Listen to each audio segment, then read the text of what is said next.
Welcome to Buddha at the Gas Pump. My name is Rick Archer, and my guest today is Dorothy Rowe. We'll introduce Dorothy more in a minute. I just want to say that Buddha at the Gas Pump is an ongoing series of interviews with spiritually awake or awakening people. I usually like to say awakening because I think the process never ends. If I sound like PBS for a minute, this program is made possible by the support of generous listeners and viewers. And so if you're enjoying the show and you feel like supporting it, go to batgap.com. You'll see a donate button. And you'll also see hundreds of interviews already archived that you can explore. I'll explain that more towards the end of the interview also. So I've known Dorothy for years. It's not like we hung out much, but she's one of these people that you run into all the time in Fairfield, and whom I would classify as people who make Fairfield, Iowa an interesting place to live. There's a lot of people in this town who have a lot going on spiritually, and Dorothy's always been a joy to run into in the grocery store or whatever, because she just has such a good heart, and it really comes across, and it kind of brightens your day to encounter her. But I learned maybe a year ago from a mutual friend of ours that Dorothy had even a lot more going on spiritually than I realized, and that she had undergone some very interesting awakenings and transformations. And so since knowing that, I've wanted to get her on the show. So we've finally gotten around to doing it. So I thought, Dorothy, we might start just for kicks with your mall experience, and then we'll work forwards and backwards from the mall experience and fill in all kinds of details. Okay, sure. Yeah. That sounds great. Okay. Thanks for having me on the show too, Rick. Sure. It's really sweet of you. It's like an honor to be here. Well, it's an honor to have you. The presence of so many other bright lights. Okay, so it happened after I had been through a long period of illness, and 2 deaths that were very significant in my life. And I was very ill, and I had to quit my job, and I was basically in a state of physical crisis where I didn't know any one day if I could even get out of bed or get my clothes on or anything. I just didn't know from one day to the next what was happening. Many broken bones and all kinds of strange things had been going on with me. Anyway, one day after a very long winter in February, my husband said, you know, we've been cooped up in the house for months, and would it be possible, I felt good enough to get dressed that day, so we thought we would go to the mall, and we took the kids up there, and I said to him, I don't want to go in any stores, you know, just being in the mall is enough trouble. Maybe just walking gently would be enough for me. So we were walking gently through the mall, and the first thing I noticed, the experience took place over the course of about 5 seconds. The first thing I noticed was a feeling of deep peace came over my being. And it was the best I'd felt in like years, really, years.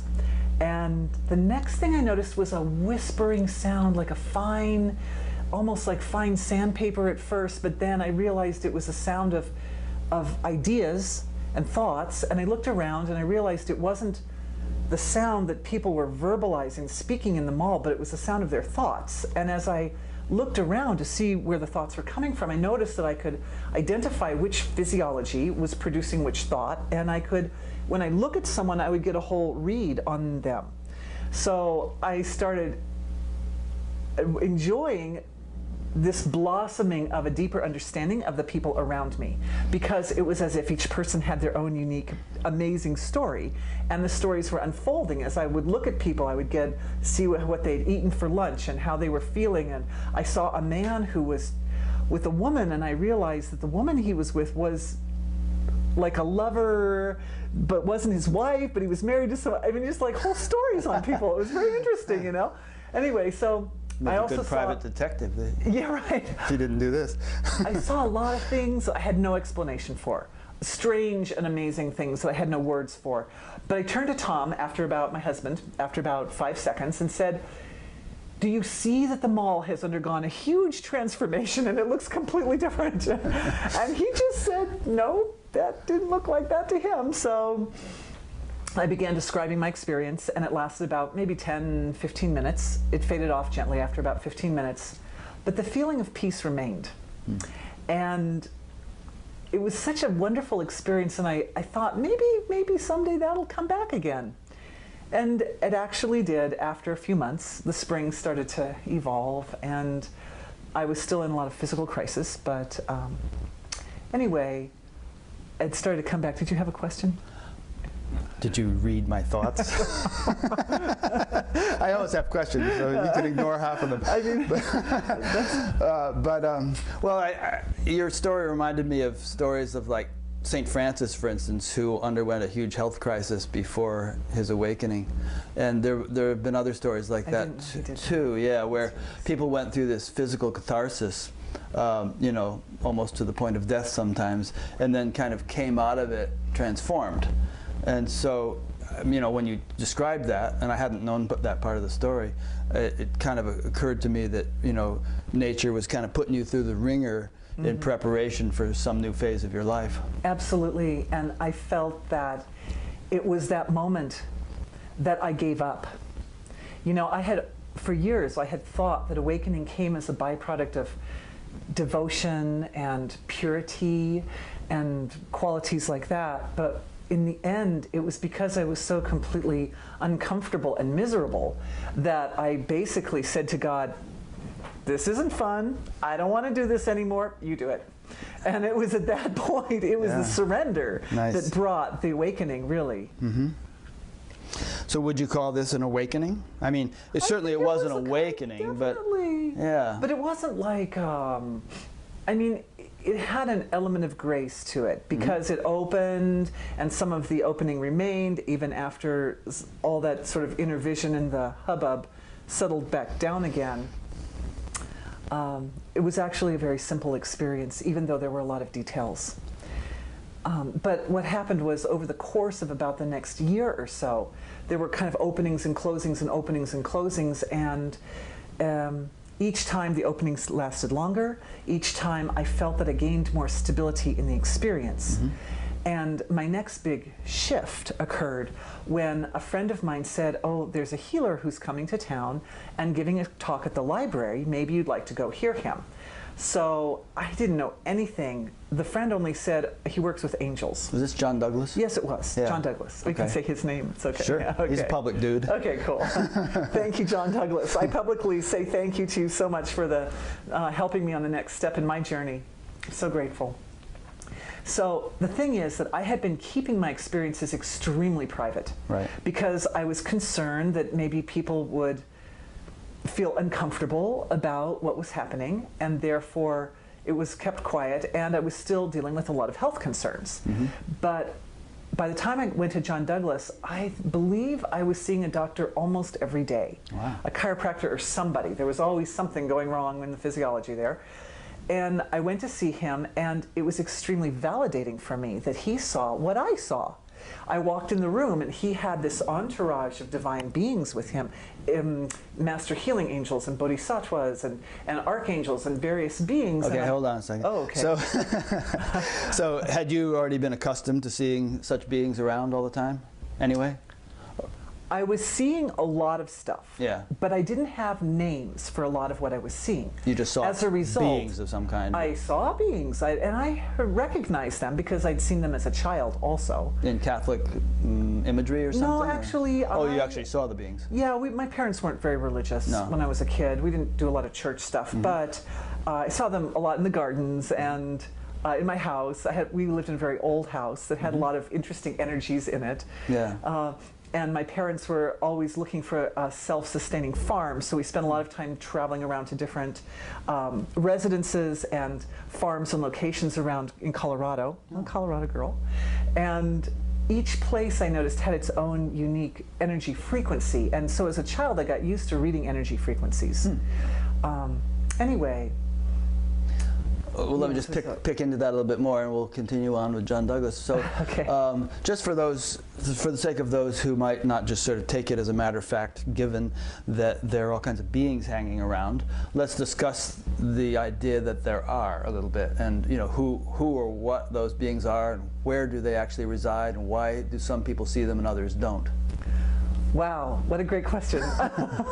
Okay, so my take on it is that each of us is creating our own universe. And everybody's universe has some aspects in common with everybody else's universe. That's why we're able to work together as a community. Yeah, thank God. I mean, we all see the same stoplight and right. stuff like that. Right. Yeah. On a subtler level, as awareness goes into the deeper, more abstract levels of its own nature, what happens is the body is perceived as multidimensional. And at that level, it's possible for individuals to take on forms which are different from the forms taken on by our gross physical body, which has to conform to the laws of physics of this 3D level of reality. And when you say individuals, you don't mean human individuals, you mean souls or entities take on subtler bodies. No, all humans. No? Humans. Oh, we too. We range from the gross physical material level of our bodies all the way to the finest level of creation. Right. So in other words, we have a various strata of subtler aspects of our embodiment. Yes. All the way from the experience. Astral to the celestial and whatever there may be. Yeah. Okay. Yeah. And at the deeper levels of the physiology, this body, what we think of as our body, is highly multidimensional. And it has the ability to do amazing things that the physical body can't do. For example, at a very fine level of the body, at the celestial level, there are forms which are absolutely minusculely small and massively large at the same time. The human body this is my experience that I see, is that the human body that I work with people has this quality of being smaller than the smallest and bigger than the biggest at the same time. And therefore, what we sometimes call archangels or healing angels or masters or something like that are actually aspects of our own being. So when someone comes to me for healing, it is not Dorothy who heals that person. It is that person's own divine self who heals them in the form of angels and master healers and so forth. Because even anything we can imagine, we have manifested. So if you can imagine God, if anyone can imagine God, that means you've manifested God in your reality. And that means God is part of your being, that your being goes all the way to infinitely large.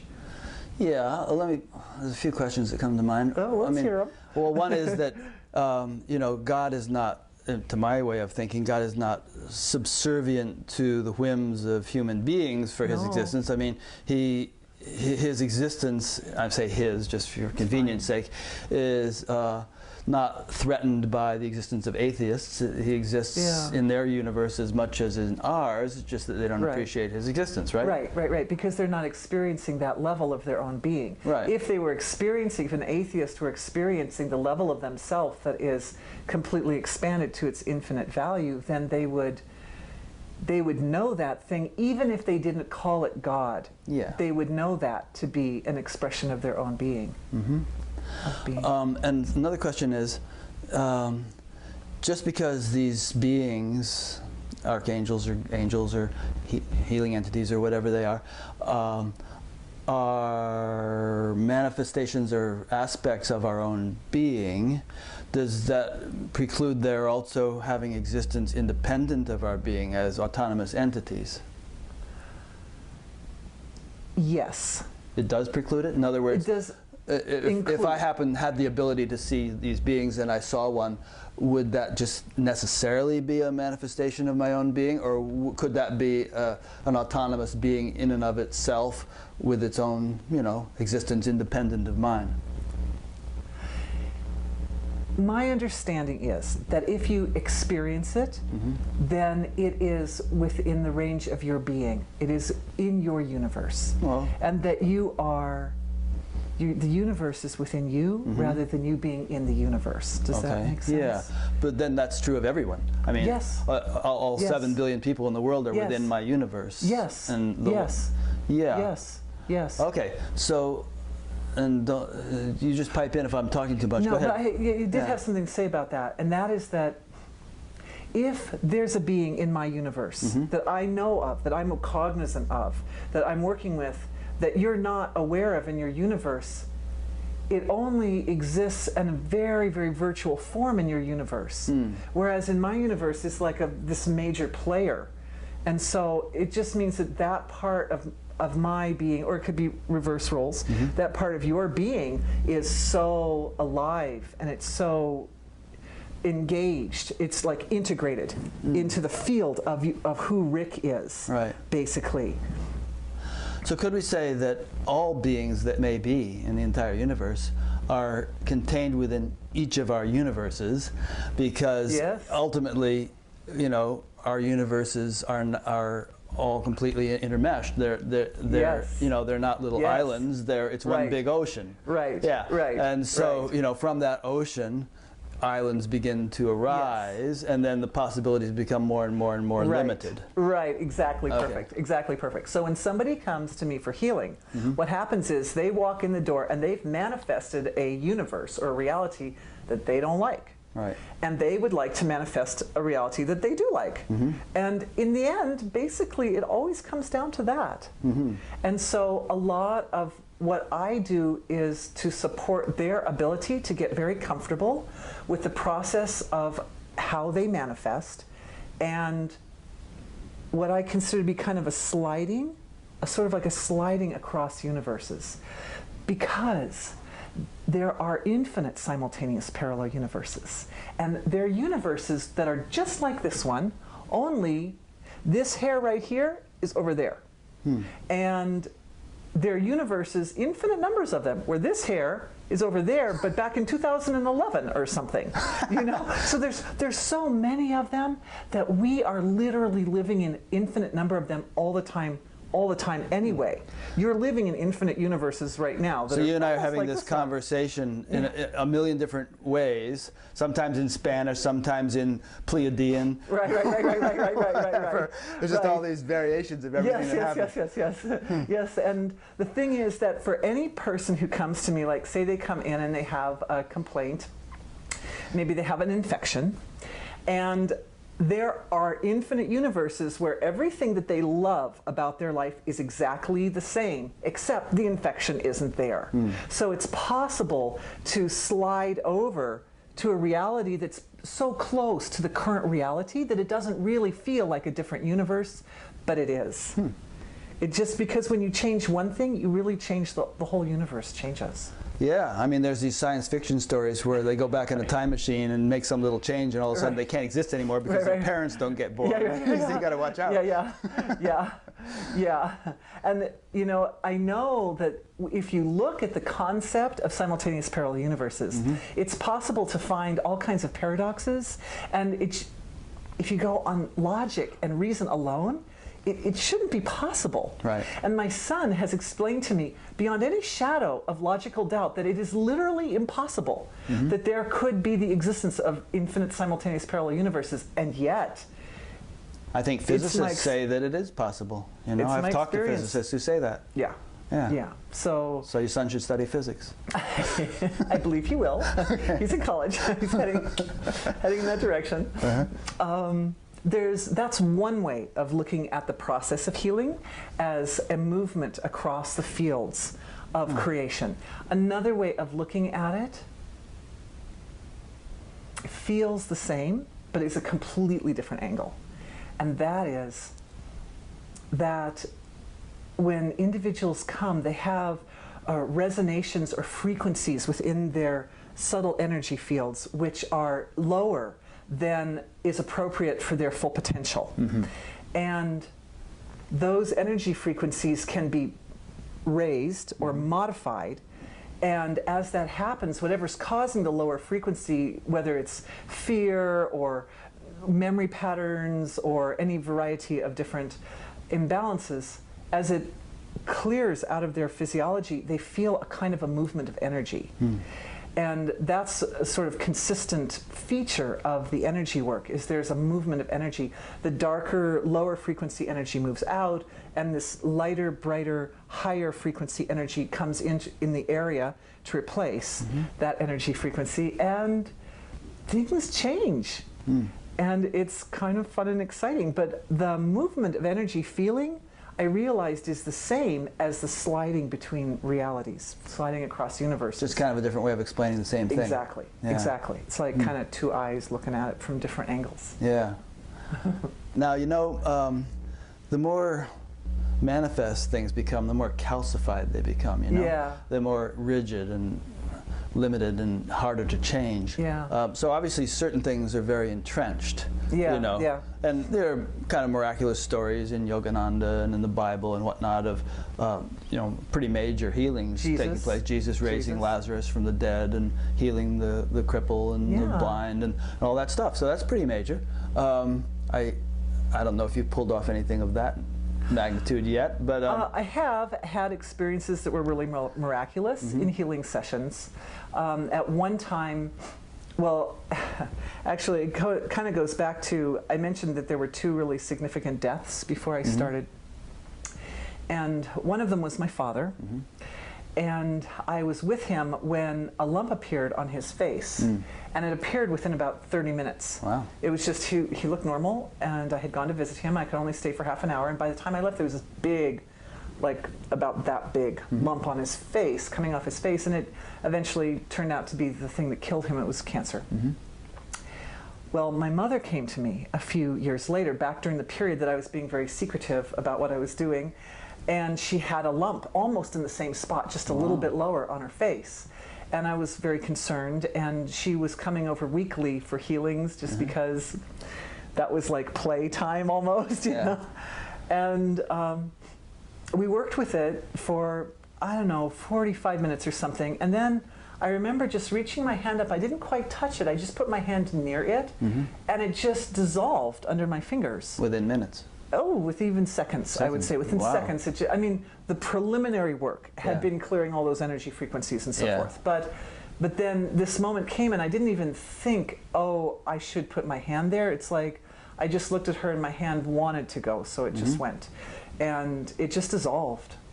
Another thing that happened that was so beautiful, a man came to me not long ago, and he had been to several doctors and been through several rounds of antibiotics for infection in a nerve that had taken the muscle use out of half of his face, so he could only use half of his face, and he was very distraught, and we worked for a couple of hours, and a lot of the work we did was between him and his father.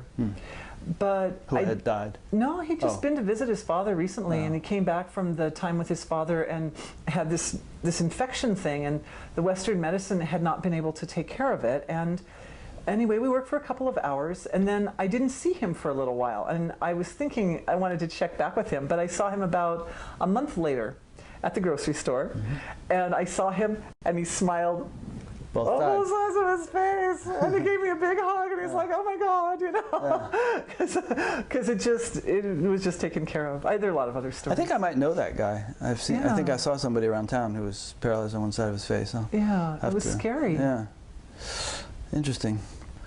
But obviously, you know, reality check for the sake of those who are listening, and probably a lot of people will get in touch with you after this interview. I mean, you don't want to be discouraging, but otherwise, you also don't want to be naive. I mean, so people, somebody's, you know, paralyzed with MS or something, they're not going to jump out of their wheelchair in one session with Dorothy. It could be that there might only be a little incremental improvement or whatever. I mean, I've definitely had experiences with people that didn't seem to get better too. Right. And I had one man, dear man, he called and made an appointment, and I tend to book out several months ahead. So he said he wasn't sure he would be alive at the time of the appointment, but I think I squeezed him in early or something. But I worked with him, and he had very advanced cancer. And this was over a year and a half ago. And the time that we worked together was, the doctors had kind of, you know, were suggesting that he goes into some, you know, hospice or something. But I had very bad edema like his body was swollen up. Yeah. But anyway, after the first or second session, it all cleared out to the point that by that fall, that was in the February or January, by that fall around October or so, he went out on this cruise to England, and he went in a boat all over England, and he had this beautiful vacation with his sweetheart and everything. And that was something he really wanted to do. But when he came home, the deterioration has been not so good. Yeah.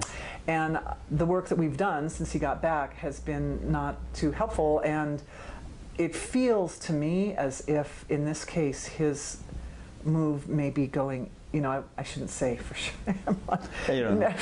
But anyway. Well, we all got to die sometime. Yeah, and, yeah, you know, yeah. And the greatest saints in history have all died of something. Yeah. Often cancer. You know? Yeah. And so. Yeah. You know. I mean, bless his heart. He keeps making appointments with me, but.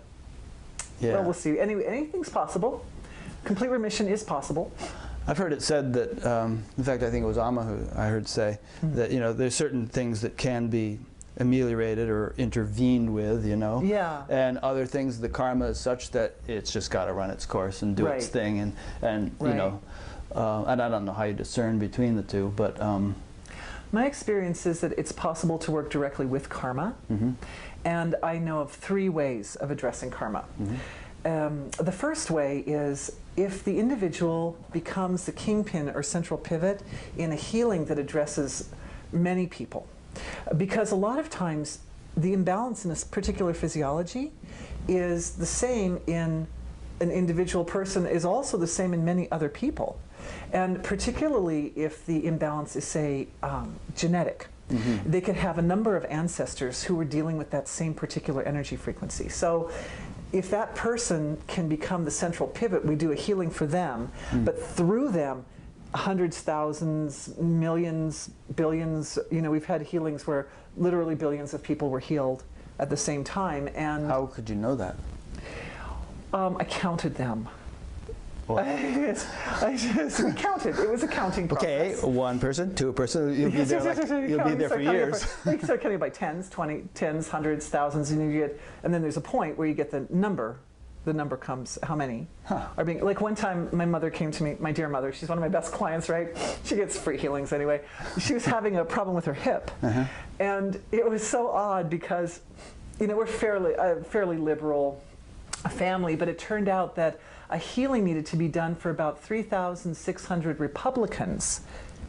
Don't ask me why Republicans, but it just was. How did you know that? How did that come up? Just the information came up as part of the healing process, that it was these individuals that needed to be healed in order to make her hip feel better. And so we just did that healing for them, and then it made her hip feel better. Interesting. You know, well, maybe she had been kind of grousing about Republicans and, you know, for years. No, I don't think or that something. was it. I'm trying to remember. I think she wasn't even with me at the time. I believe I was out on the patio with my dear friend Nick, who I figured his name would come up sometime in this discussion. Nick. Yeah, because he's been short one guy, of the, right? Yeah, we know Nick. Okay. He's a precious guy. Great guy. And yeah, he was definitely one of the great influences in my path. Okay, so you just threw a skeptical monkey wrench into the works here with this thing about healing Republicans and counting billions of people that were healed, and I can just see people's eyebrows raising and brows furrowing. So we need to dwell on that a little bit. Okay, let's do it. Let's do it. Yeah. So, you know, first of all, how you could possibly attach a number to the number of people who are healed is a little bit beyond me, and you know. And a lot of times you talk to people that have intuitions about things. Sometimes it's in the form of, oh, the world is going to undergo a transition on such and such a date, you know, because I have this intuition. And I always take that with a grain of salt because usually the thing never happens. To, and, you know, and then, you know, I don't do future stuff no, very okay. much because that's just a case in it's point. It's sort of virtual and it changes when we put our attention on it. It makes it change anyway. I was just using that as an example, though, of people intuiting things that don't pan out and that there's no way of verifying. Oh, right. And the thing about the Republicans, I mean, sure, I'm sure that all Republicans need healing. And Democrats. Healing, right? Everybody needs healing. And independents. Yeah. But how could you possibly know that 3,600 of them got healed? And I'm just playing skeptic here. Oh, I love it. And and would any of them have noticed any such healing taking place? And would it be just something that you know, that was real subtle, or maybe did they just have a fleeting thought, like, maybe Obama's not just a bad guy after all? Yeah. Yeah. In fact, I'm not even sure. This was like several years ago, so I can't even remember exactly what it was that we healed for them. But it's possible that we healed something like we were clearing discordant feelings or fear or something from their mental bodies, like that. And this particular approach to karma is one where it's usually very specified. Yeah. And the fact is, I don't have any way of double checking that work. No. To be perfectly honest, I don't have a way of double checking that work. The only check I have is that my mom's hip felt better. Yeah. And somehow you associated that with the healing of 3,600 Republicans. Yeah, and you know, at that time, those 3,600 Republicans were in this awareness, in the awareness of this being, of this God presence. And the movement happened, the shift happened. I felt the shift of the energies, all that fear that was caught there. And they were, as I'm recalling now, it was, it had to do with their relationship with the media and a tendency. Occasionally, some people have a tendency, not always Republicans, sometimes other people too, have a tendency to trust authoritative sources more than their own knowingness. And so, you know, God bless everyone for surviving the best way they can. But I believe that was there was some Maya there, some misunderstanding, false beliefs, false concepts like that, mental body. Yeah. And I think one thing that would help to understand this is if we kind of get back to the idea that the deeper you go, the more universal you become, or the more universal you are. Yes. And that, you know, whereas on the kind of like very specific individual level, it's absurd to say such things we've been just discussing. Right. But if you get down to your more kind of oceanic level of being, then the field, then all possibilities begin to blossom a lot more, and all kinds of things are possible that, you know, as an isolated individual would not be possible. Yeah, I mean, it doesn't even feel like I'm doing it. Yeah. It just feels like being is doing it. The movement of the whole creation is happening, and it's like at that moment, you know, there's some element of my conscious awareness that's sort of engaged with that process. And we got to it through my mom's hip. Right. You know? My mom's going to love this interview. Yeah. Anyway. Love you, Mom. Yeah. Anyway. Yeah, there's this guy I interviewed named Tom Campbell who wrote a book called My Big Toe, which stands for Theory of Everything. So this interview can somehow be called My Mom's Hip. Or yeah, right. That's sweet.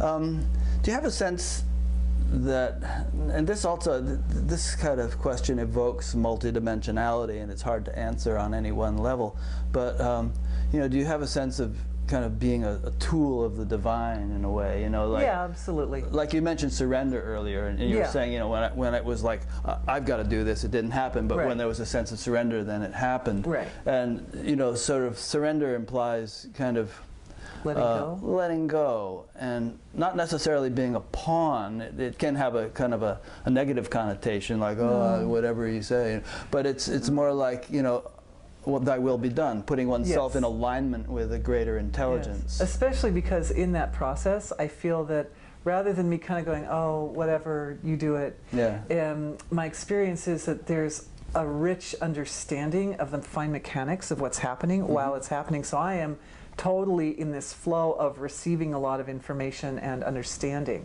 while it's going on. So as far as the healing process goes, I feel that I am learning so much every single time I meet with anybody.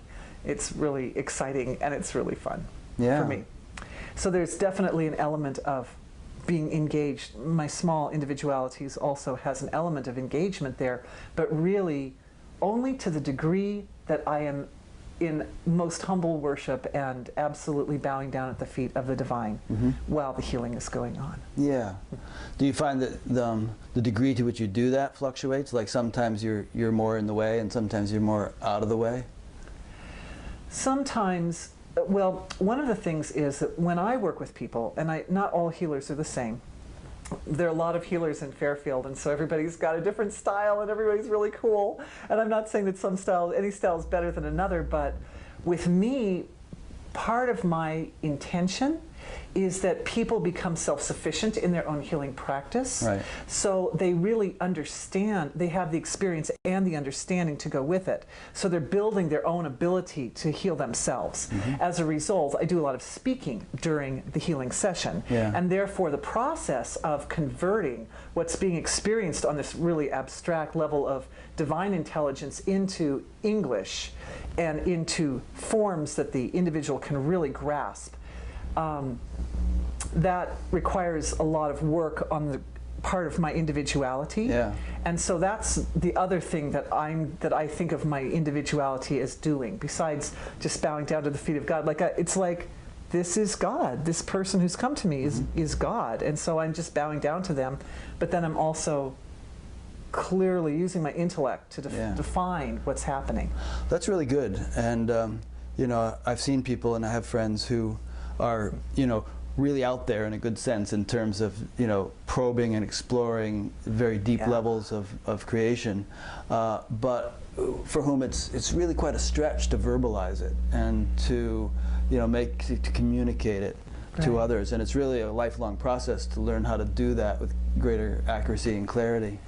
Yeah, that's actually where we get back to John Douglas and my dear friend Nick, because when I went to see John Douglas, he had been doing this work for a while, Master John Douglas. Calls himself Master? I think he does, yeah. Anyway, it's so great. Everybody has a title, and it's honorable.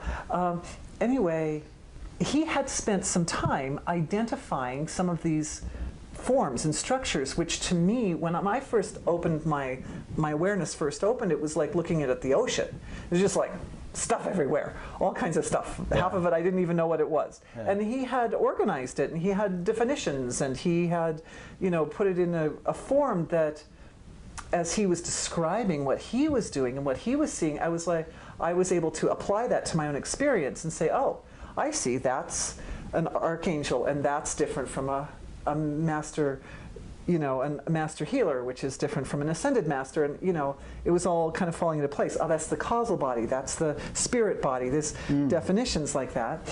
And after seeing him for 3 days in a row, I never had to go back to a doctor again. I haven't been back, and that's been 2008, I think I saw him. And that was just in a group thing at the library? Yeah, I never even saw him individually. I just saw him in the group setting. So somehow seeing him in the group setting and enabling you to sort out all these things that you had been experiencing, that had that kind of impact on your physiology? The important thing, my important takeaway from those meetings was that he was using the ability to see that I had, also that ability, but he was utilizing it in such a way as to promote healing in people's physiologies. And that was the key. I'd been sick, and I'd been seeing, but I hadn't put the two together. And at that point, that was my big aha moment, was I watched these master healers come around the room, and they would penetrate with their awareness into our bodies, and they were changing, you know, I saw them doing it to other people, I saw them doing it to me, and I'm like, okay, okay, this ability to see these finer levels of my own structure will allow me to start, I can use my awareness to work with these levels and start to heal this body. So just seeing him operate on the subtle as well as the gross enabled you to begin operating in the same way. Yeah, it was really cool. He kind of like demonstrated how to do it. He did. He was a dear. He was really helped me a lot. Thank you, John Douglas. Did you ever just talk to him directly and tell him what you had gained from this? No, I never. You know, he's a little. Anyway, there was a big crowd there, and he couldn't start talking to every individual. Yeah. I mean, on some level, I send him my gratitude, so I'm sure that he knows that my love and gratitude are with him, of course. That's cool. Yeah. Yeah, I have a friend who, I mean, probably a lot of friends, but one in particular that I've interviewed a couple of times that sees subtle beings a lot and sees them clustered around people if he's in a group gathering. You know, each person has their own little cluster that sort of, but he doesn't quite know what they're doing or why he's seeing them or anything else. It's like, it doesn't seem terribly relevant to him. No, it's not Stan. Stan sees them also. It's Francis Bennett. Oh, Francis, right. But maybe it's not relevant to him. Maybe it's not important for his particular dharma, his particular function, to know this stuff. Right. And you know, when he and I had that conversation with Adya Shanti about a year ago, or last October, you know, we were talking with Adya later, and Adya said, you know, I'm kind of glad I don't see that stuff. He said, I kind of came into this life with the intention not to see that stuff. So I guess that would lead to the question of, is what you're talking about any kind of a milestone that everyone should expect to or hope to reach on their spiritual journey, or is it more of a specialized aptitude that, you know, certain people are cut out for and certain people are not, and they're not going to really be missing out on anything if they don't have these kinds of experiences? They could proceed on to whatever level of enlightenment there may be without necessarily going through a phase like this. I actually don't know. Okay. I don't know. I know for myself that after I started really working with the ability to see into the subtle levels and not, that it became something I had to learn to control, like learning to play a musical instrument. Because if we went, like if we took the kids to the carnival or something, it would be overwhelming sometimes, just like too much, or like a really intense movie. I remember one time going to Avatar, and I spent the whole first half of Avatar just shaking like this because the energy was like so intense, and then I realized I have to clear everybody in this room. I have to clear the whole, I have to clear the cinema. There was a woman pregnant behind me a few rows back, and you know, just after I And you realized, could tell that without even seeing her. You knew there was a woman pregnant back there. Yeah, I could feel her. I could feel that. Well, that physiology. At the end, everybody got up, and I saw belly, and so I thought that was a belly back there. But the point is that it's not. Some things aren't fun. It's not fun to go to a movie if the whole time you're there, you're just trying to like heal people, you know, because it's violent or something. Yeah. So it's easier to just. Anyway, at that time, I decided that's why we had gone to see Avatar, was so that I would do that healing for those people. And once it was done, to shut it down. Yeah, and this physiology settled down. But now, yeah, I open. It opens when it's needed to open, and the decision is not based on my individual conscious mind. Oh, I'm going to open now necessarily. It's that I'm realizing that we're coming to a phase of full functioning as human beings, where both the wisdom, the ancient earth wisdom of the body, integrates with the newer wisdom of the conscious thinking mind, which is more of a newcomer on the scene than bodies, and with the divinity of the being of each individual, so that this whole person's working together in an integrated fashion, and activities are performed from all levels of expression simultaneously. That's really cool. It's very interesting. There's so many interesting implications to that, because you know, it's kind of my understanding that different beings have functionality in different strata of creation, not only gross and subtle, but even animals. I mean, bats and cats and birds and frogs, and they all have their little peephole into reality, you know, through their particular lens of a nervous system. And you know, the idea of human beings having the capacity for multidimensionality, which is kind of not given to most other species, if any. Which is not to say that you're going to start experiencing like the full spectrum of the electromagnetic field and start perceiving ultraviolet radiation and stuff, which wouldn't be helpful. But within the context of a human makeup, the idea that we're designed to have a very full and rich range of experience, and that most of us are not taking advantage of that design, is interesting. And it's interesting when an individual begins to use the fuller range, but it's also interesting to consider the societal implications, because you might just be a sort of a, what do they call it, an avant-garde or a forerunner of something that might become common a couple of generations from now, you know? And it seems to be getting more common. Yes, I would certainly hope so. And I think that ties back into the collective healings, because a lot of times, in order for one person to heal something or get well, really the whole field has to heal. You know, because the whole world is healing. You see, in the past, Rick, there were times when people didn't know to be able to heal themselves through energy work. And There are places on our Earth where their energy frequencies are very low still, based on, you know, I have one friend, an amazing girl, who only goes around and heals World War II sites. And she does energy healing on world. She'd be an interesting one to interview. Is she here in town also? No, yeah, she's in There's town. no end of them. So she'll go to like Dunkirk or you know, Birkenau and Auschwitz, and she goes those places and she heals the energy frequencies in those places. And the thing is that the events that took place during the Second World War were so horrific that they left an impression on everyone. You know, not just the people who were involved in those events, but all over the world, people know of the Second World War and what a huge tragedy it was. And a whole generation of people were touched by that experience.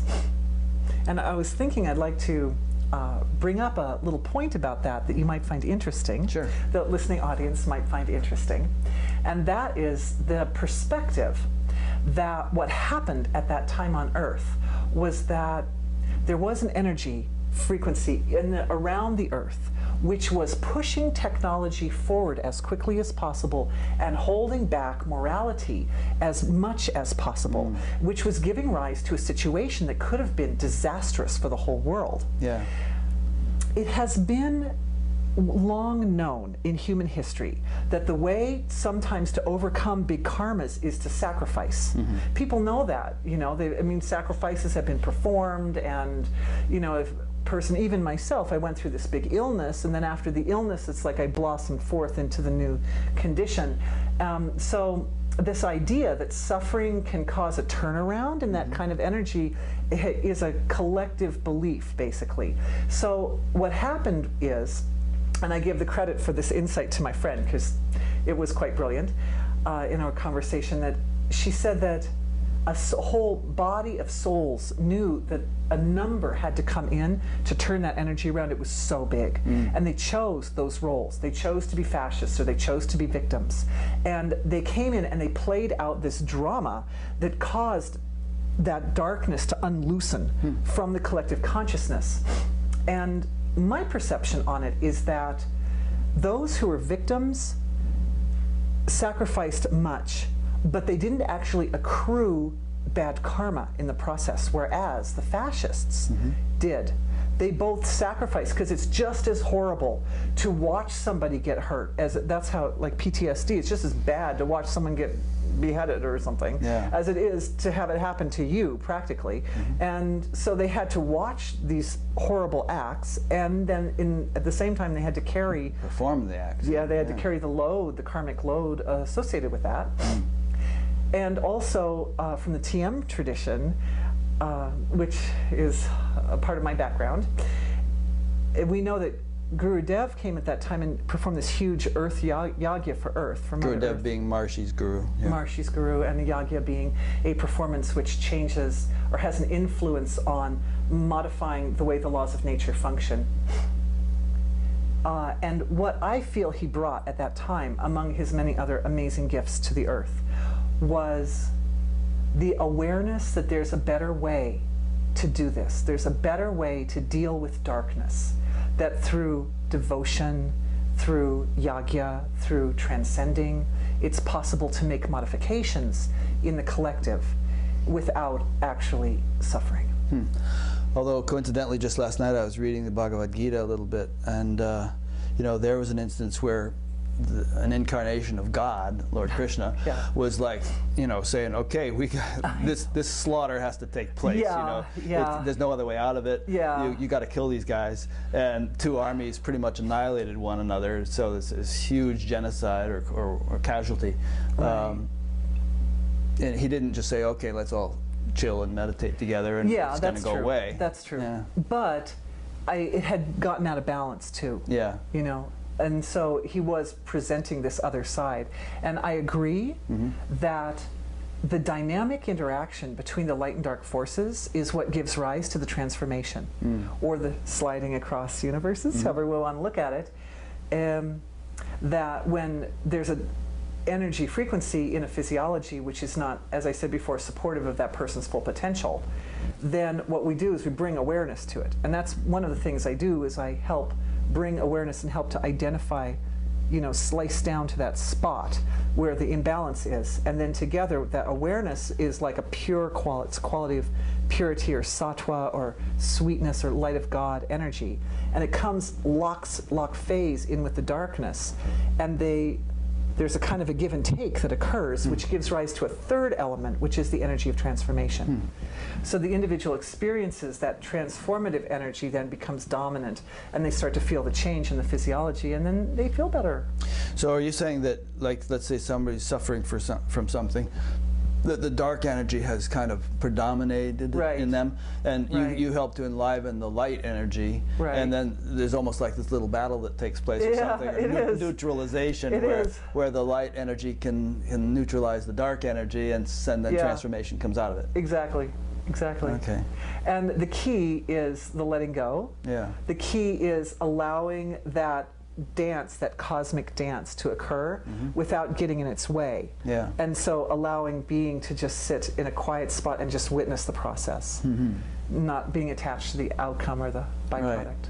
Established in yoga, perform action. Right. Another way of looking at it, just to give you a little metaphor here, is in the Eastern tradition, there are these forms of God, of Brahma, Shiva, and Vishnu.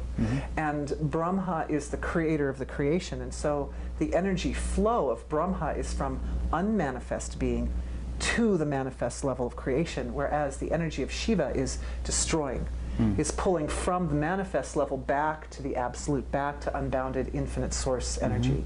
And so these two forms are moving in opposite directions, but Vishnu is the maintainer. And so it's from the level, that Vishnu level, that the individual lets the awareness ride. And then those two plays go on perpetually, creating the creation, basically. Interesting. And Krishna was said to be an incarnation of Vishnu, standing between the two armies of dark and light. So it's right there, the whole story. Cool. Yeah. And so it's going on inside us all the time. Yeah. Yeah. Huh. I want to wrap up a few points, and then we'll get into what we were just discussing a minute ago.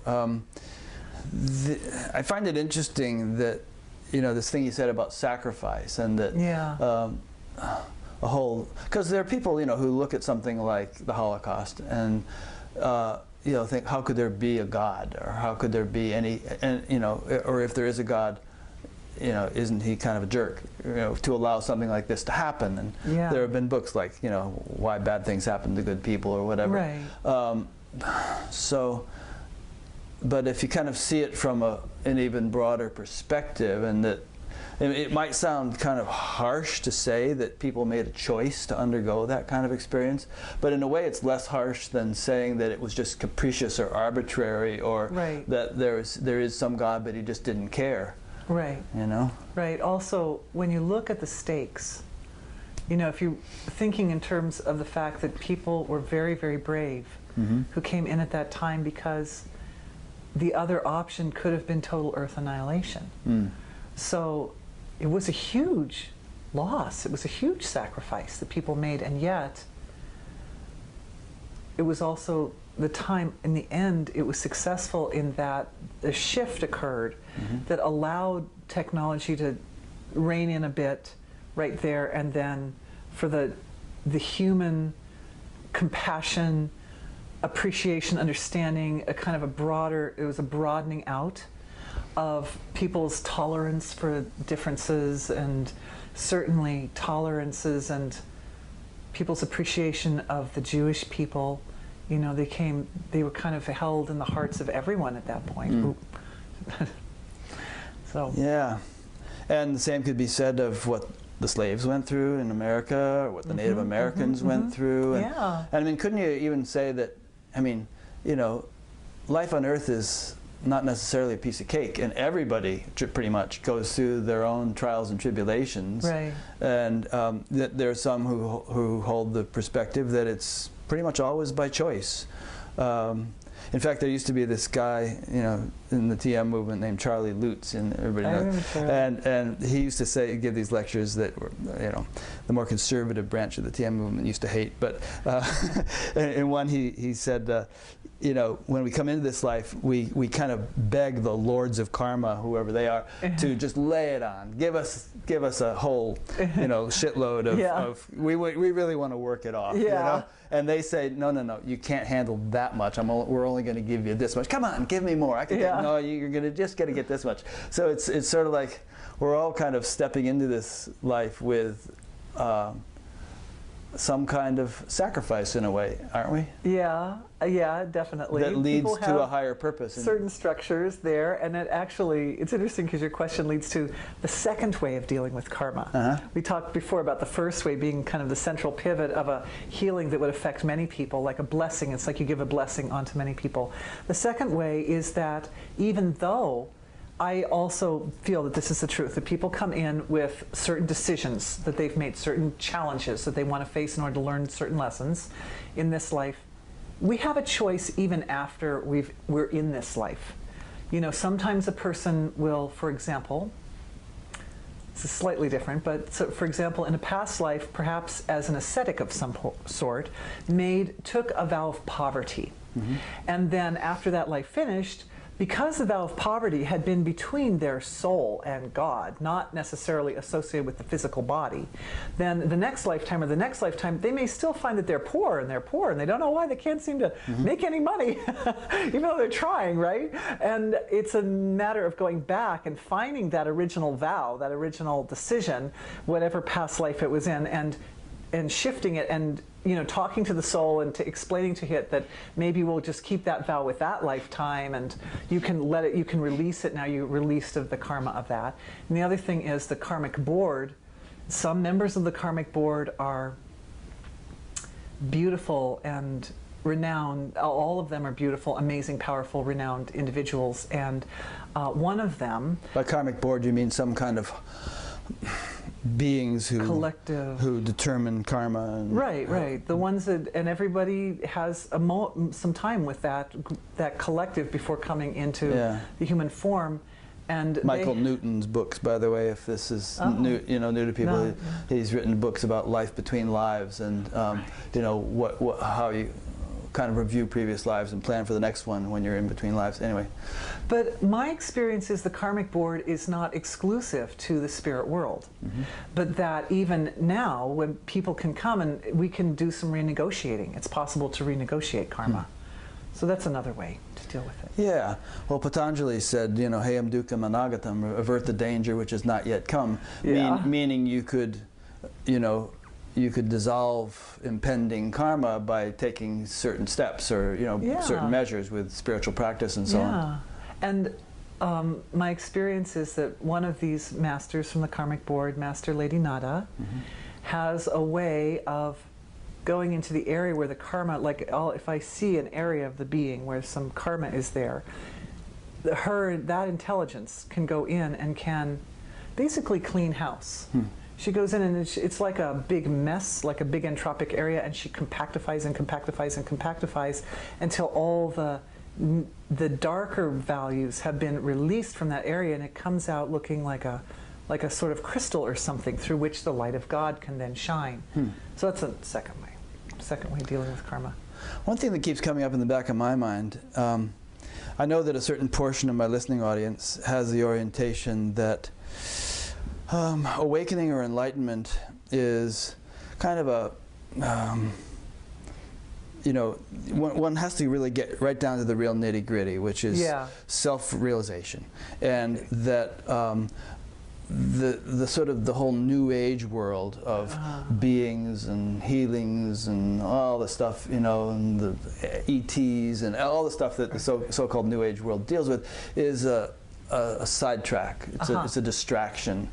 These people are kind of getting hung up in all kinds of ooga booga, and they're probably, you know, diverting themselves from going straight to the source, straight to the goal. Right. And you know, we've been talking about multidimensionality, and I used to kind of have that orientation, and I still think, I think there's validity to it, because I think a lot of people do get hung up in the glitter, and kind of miss out on, or to use Maharishi's analogy, they go running after little mines and whatnot in the territory and neglect to capture the fort. I think the key thing here is if one has, I mean, you didn't ask for this stuff. You were kind of dedicating your life to capturing the fort, to getting onto self-realization. You know, when we're talking about healing, yeah, the thing is that each person finds their own way for their own divinity to heal themselves. Mm-hmm. And if it's in the form of clearing karma, for example, through this particular aspect of their intelligence, mm-hmm. then if that's what works, then we go with that. You know, because I'm basically focused on helping people manifest from the reality they don't want to manifest to the reality that they do want. Yeah. So it's like it's like Daryl Anka said. Right. It's like a permission slip. Uh-huh. Basically, if the permission slip works, then use it. Yeah. You know, so you could say, well, that's kind of a sidetrack.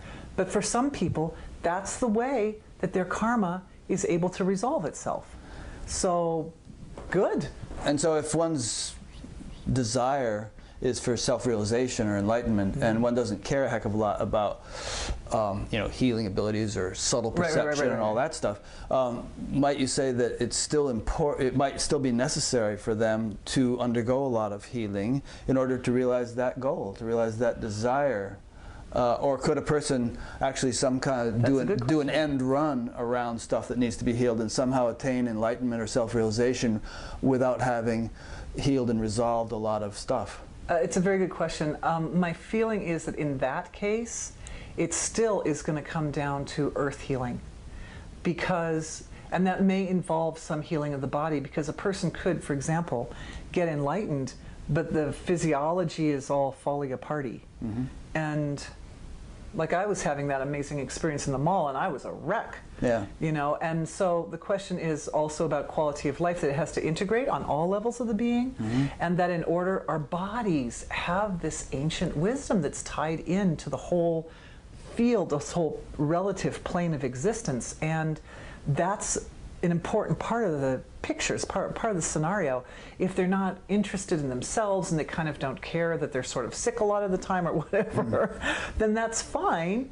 Or maybe they're just healthy all the time, I don't know. But if, whatever the case, in order for all of us to experience this transformation, it is important, I think, that the field also shifts, that the whole universe shifts.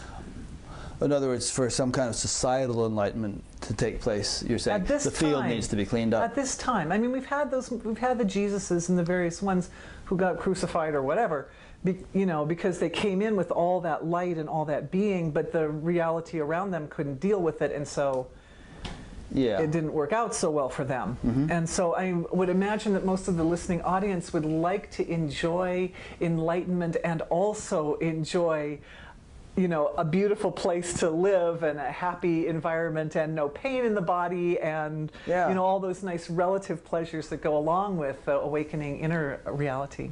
Well, you know, there is a sort of a second wave taking place in the spiritual community. Oh, really? And in fact, Adyashanti and Francis Bennett are going to give a talk about this later this month in March. Oh, that's exciting. March 26, 2015 in Santa Rosa, I believe, or maybe it's San Rafael. I think it's San Rafael, California. Are we going to be there? I think we may be there at that time. Whoa, we should go up? I think we're going to be in California around there. Oh, cool. Well, it's a big state, but if you can make it. Yeah. But in any case, there are a lot of people who, you know, were very kind of strictly non-dual, you know, some years ago, who were saying, wait a minute, you know, I actually have a life and a body and a family and relationships and financial concerns and health concerns and all this stuff, and they're somehow seeking to integrate that realization they had or hoping to have into a human life much more.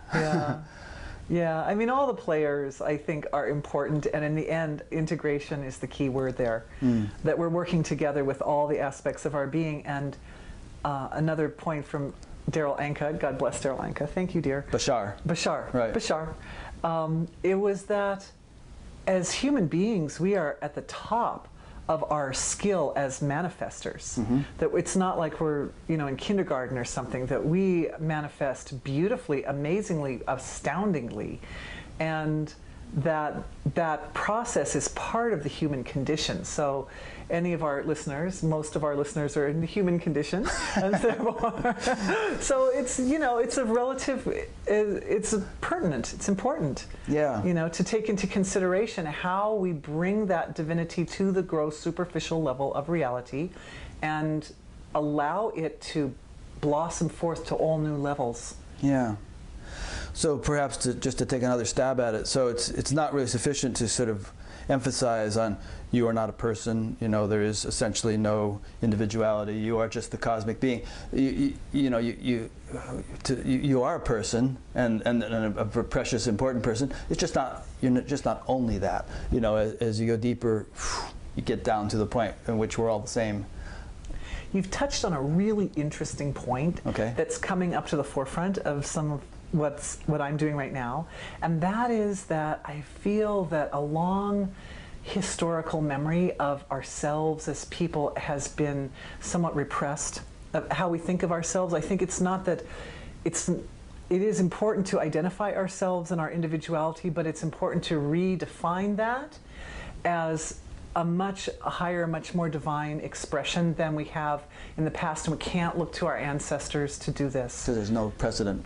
Right. I mean, especially in those of us who are descended from the Christian faith or whatever, where God is way up here and the born in sin is way down here, and, you know, only through the blood of the Lamb and all that.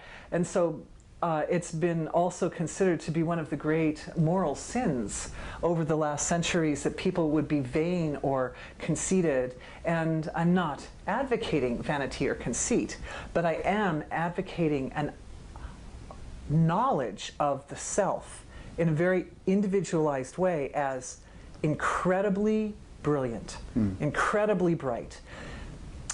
It brings me to a really interesting discovery, which may seem like a little tangent as per your description before, but maybe this will help clarify for the listeners that I perceive the physiology as a smooth continuum from the absolute field of source to the relative field of physical manifestation, but identify certain divisions in there in order to focus attention concisely to the area that needs areas of concern. And down at the subtle end of the range, the physiology and the environment take on such interesting qualities, and the causal body, which is nearly to the source, has this ability to use the raw energy, the pure energy that comes from being, to start to create shape, start to formulate making very subtle forms that eventually will rise to the gross material level as specific forms. And there are amazing locations in that field. In the TM community, we have this area of Stapati Veda, which is the field of architecture. Thank you. Thanks, Rick. And that's based on the principle that different locations in a house will be better for different activities based on the relationship to the sun and the flow of light and air through the house. So also it's like that in this causal realm of creation, that different locations have lively different laws of nature that are better for some activities than others. You mean like geographic locations, like maybe Sedona or Stonehenge or that kind of place, or what? Well, what those places have their own energy frequencies that are quite wonderful. But I'm actually thinking that in a place, when we think of those places, you have to actually travel to get there. These places, it's a matter of cognizing them. It's just a matter of knowing what the energy frequency feels like in those locations and activating or enlivening that energy frequency through, like memory, you know, like through a way of bringing up the feeling of that place. Like, think of your childhood home, for example. There's a feeling of the childhood home for most people that's kind of special. And all you have to do is think of your childhood home, and all of a sudden that special feeling comes again. So it's like that. And there is a place where archetypal templates are located that can be utilized by the causal body, by the intelligence at the causal level of the physiology, that allow a person to kind of click in certain forms that would be helpful to them. They're templates for absolute abundance and wealth, or for perfect health, eternal youth, all kinds of different. I'm only starting to explore in this area, but it's got a lot of potential because it's somehow tied into that last thing you were saying, and I'm not quite remembering what that was. Well, let me just ask you a question, maybe it'll come back, and that is that You know, you're exploring this area, but I wouldn't know where to begin. And probably the average listener wouldn't know where to begin to find these templates and enliven them. So of what practical significance is this to we dunderheads who don't have all this subtle perception? I don't consider anybody to be a dunderhead.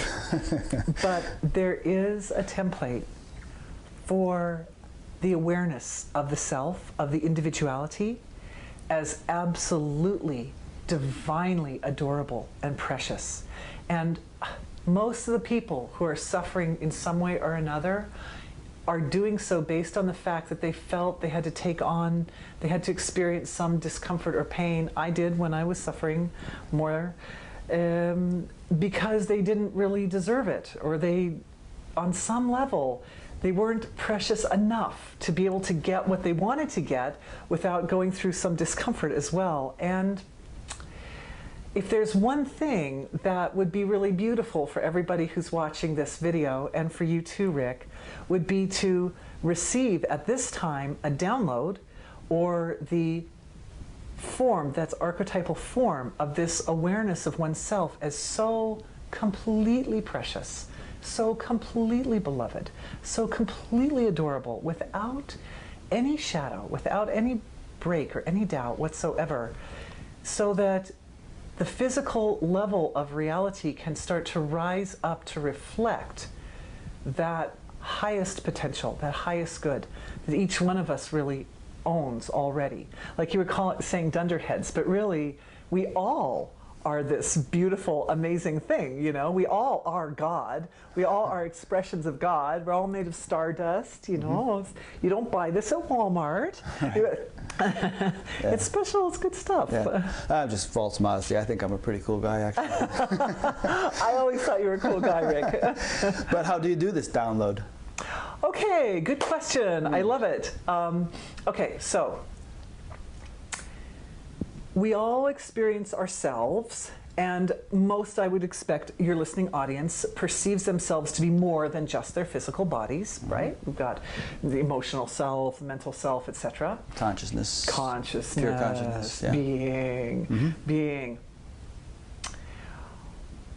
My experience is there's a great overarching being of all creation, and that being, the students at the campus call it Purushottama, but I think it has lots of different names.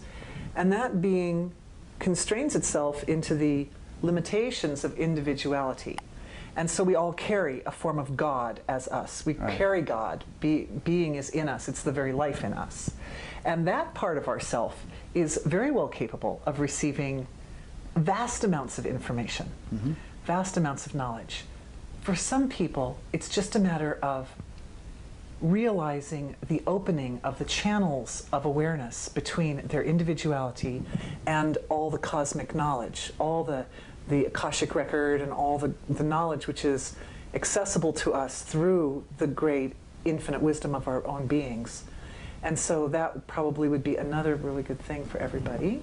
Well, isn't that easier said than done? My experience is it happened for you, but it's a matter of allowing it to happen, allowing the awareness to I'm glad you're getting in and asking me more about this mechanics of this thing. Usually when I'm sitting with someone one-on-one and doing the healing, it's just a matter that we're sitting together and we put the attention in this area. Now, some people, for example, my experience is there are these cords or beams of light or energy that come out the crown of the head and connect into the cosmic reality. And so for some people, they could be a little blocked up. So if we're working one-on-one and we look and say, oh, there's a blockage of some kind, we go in and we address the blockage, and the blockage starts to move, that blockage moves out, the cords open up and clear up, and then the information can just flush into the system. Yeah. And I'm just asking right now if it's possible, if the masters, the ascended masters who are good at this kind of thing, and Divine Mother, they're all expressions of divinity, right? All the beings are.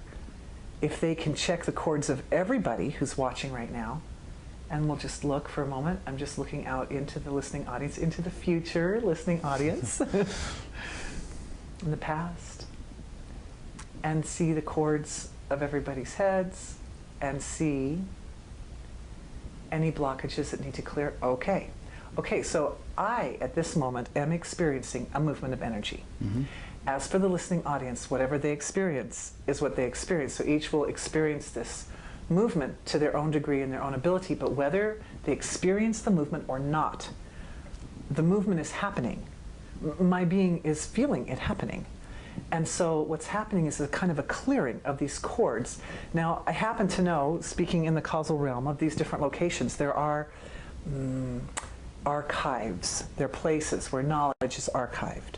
So, and there are beings that oversee these archives. And those beings are actually saying to me right now, because I've never done anything like this is my first time on a TV like this, on a camera, that they're having to make slight adjustments for everybody because there's so much power in this transformation that it's very good that each person is receiving the information they need according to their ability to rise to their full potential and to express divinity in its highest and best possible way. And thank you. And also there's certain kind of prayers that are taking place right now, like yagyas taking place, and gratitude is being offered. I don't know if people can feel that, but I'm feeling these waves of gratitude are starting to flush through the systems, physical systems, and for some people, their ancestors are also being drawn into this process. So the ancestors' cords are also clearing, and they're also receiving this access to these cosmic channels of information. And I'm just really, I would say, above all, enjoying the feeling of gratitude and forgiveness that's flowing through the collective right now as this is happening, because... Whose gratitude is it? Your gratitude, the being's gratitude, the people, the viewer's gratitude, just a mutual collective wave of gratitude? And gratitude to whom? Beautiful. So the gratitude flows through the being to God, to Divine Mother, who in turn loves our love more than anything. And as a response to this wave of gratitude, gives blessings back. And in some cases, I'm feeling a lot of gratitude in the physiologies of the people watching. In some cases, their ancestors. Certainly the beings who are the archivists are very happy. It makes the creation happy when we interact with it. And we bring our awareness to these subtler levels of creation. It's exciting, it's a thrill, it's part of history in the making. You know, is that an opening or awakening of this knowledge is coming into the field of life right now on Earth. It's very exciting. And it's not just through, you know, through me, it's happening. Lots of people do this stuff. They're doing it everywhere. You know, people so it's are like doing it all an the epidemic time. kind of thing going on. It's kind of exciting, kind of fun. It's fun to be part of it. Yeah, yeah. Beautiful. In a way, I mean, all is well and wisely put, and you know, things don't happen by mistake. Right. And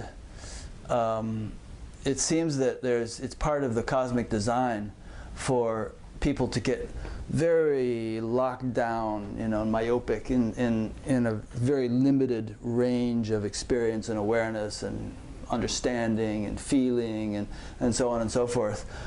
Somehow or other that seems to, I mean, it's happening, so it must be part of the design.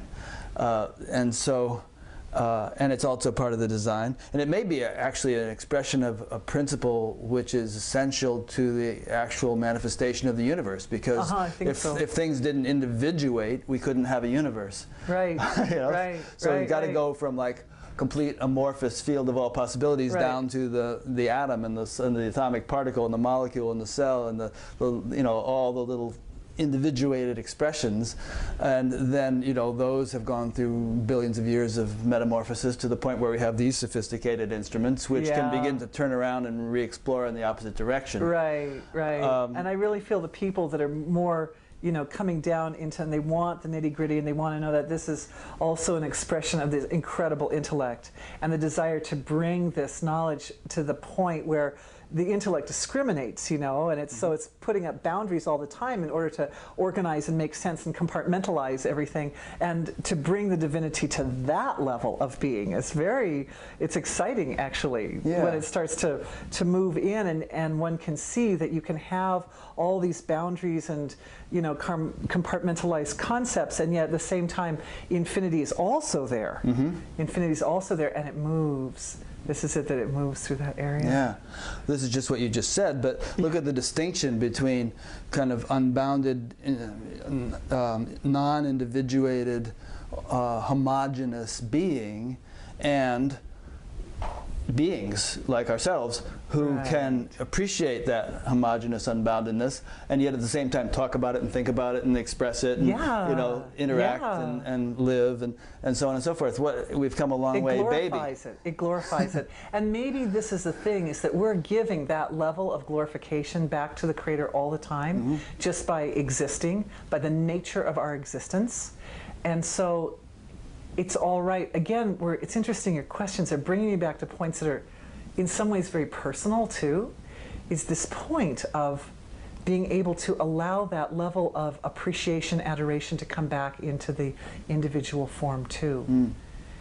It really, I feel, is a key to unlocking people's full potential and unlocking their ability to start to move in a new way, in a freer way within themselves. Yeah.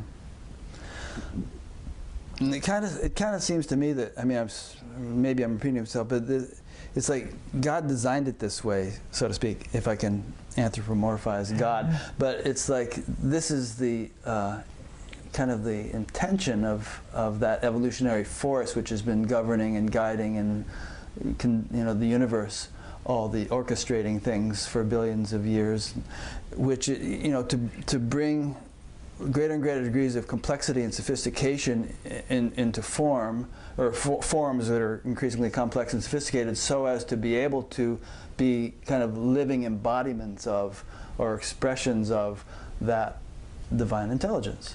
You know, it's sort of like, you know, a friend of mine always says we're sense organs of the infinite. So it's kind of like the infinite wants to be able to enter into creation and live through forms and experience human life, but with, you know, initially without the divine dimension, but eventually with it as well as with the human dimension. Part of that mechanism is found in the God presence, in the presence of God within us. And when we get a situation like what just happened, where the healing takes place and these forms of gratitude start to flow to God, and then God brings blessings back, which causes more waves of gratitude, which causes more blessings, and so forth. It starts to create something I call God loops, which are like ringing, they remind me of musical instruments almost, but they're like ringing loops within loops within loops, like a fractal. A lot of the reality looks like a fractal at those the finer levels of creation. And it occurred to me one day that it was the Ved, that it was Vedic knowledge, because Vedic knowledge is constructed like that, loops within loops within loops, you know, mandalas within mandalas like that, and that these are the building blocks. These are the forms out of which the templates, which I mentioned earlier, are created. And they hum, they ring with a kind of a energy frequency, a sound value, a subtle sound like that. And each individual has the whole totality of that in their God presence.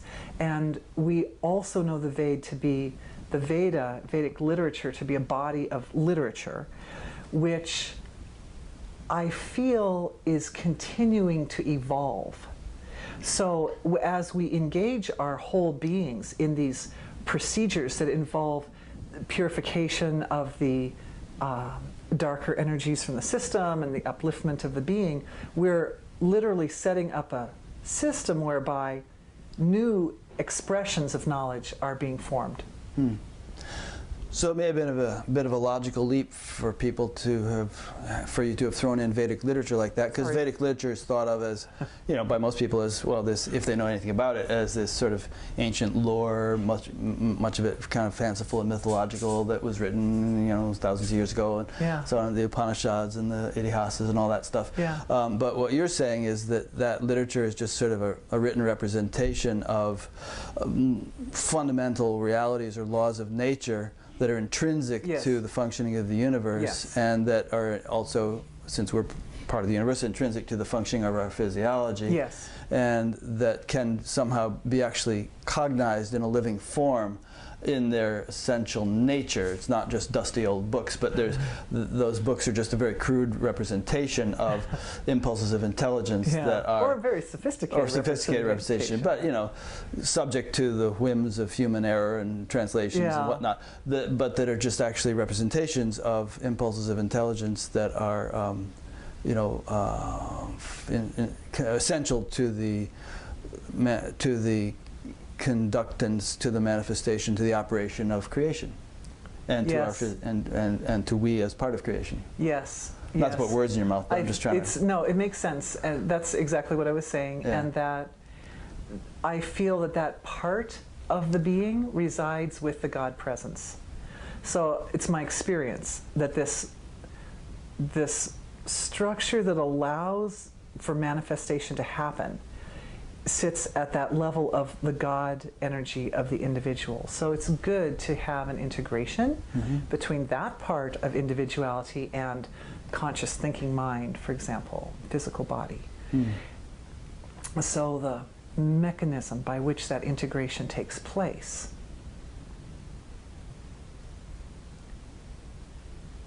is essentially what I call energy healing.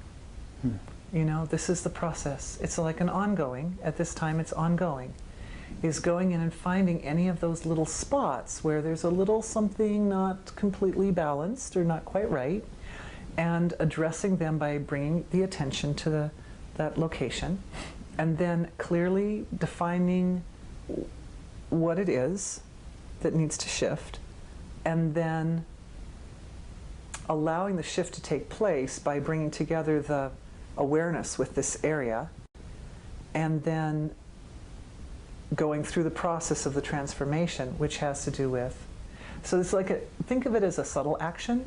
It's not a gross action. You can, if you want, if you have a boil, you can go to the doctor and have it removed, or you can put the Band-Aid or whatever.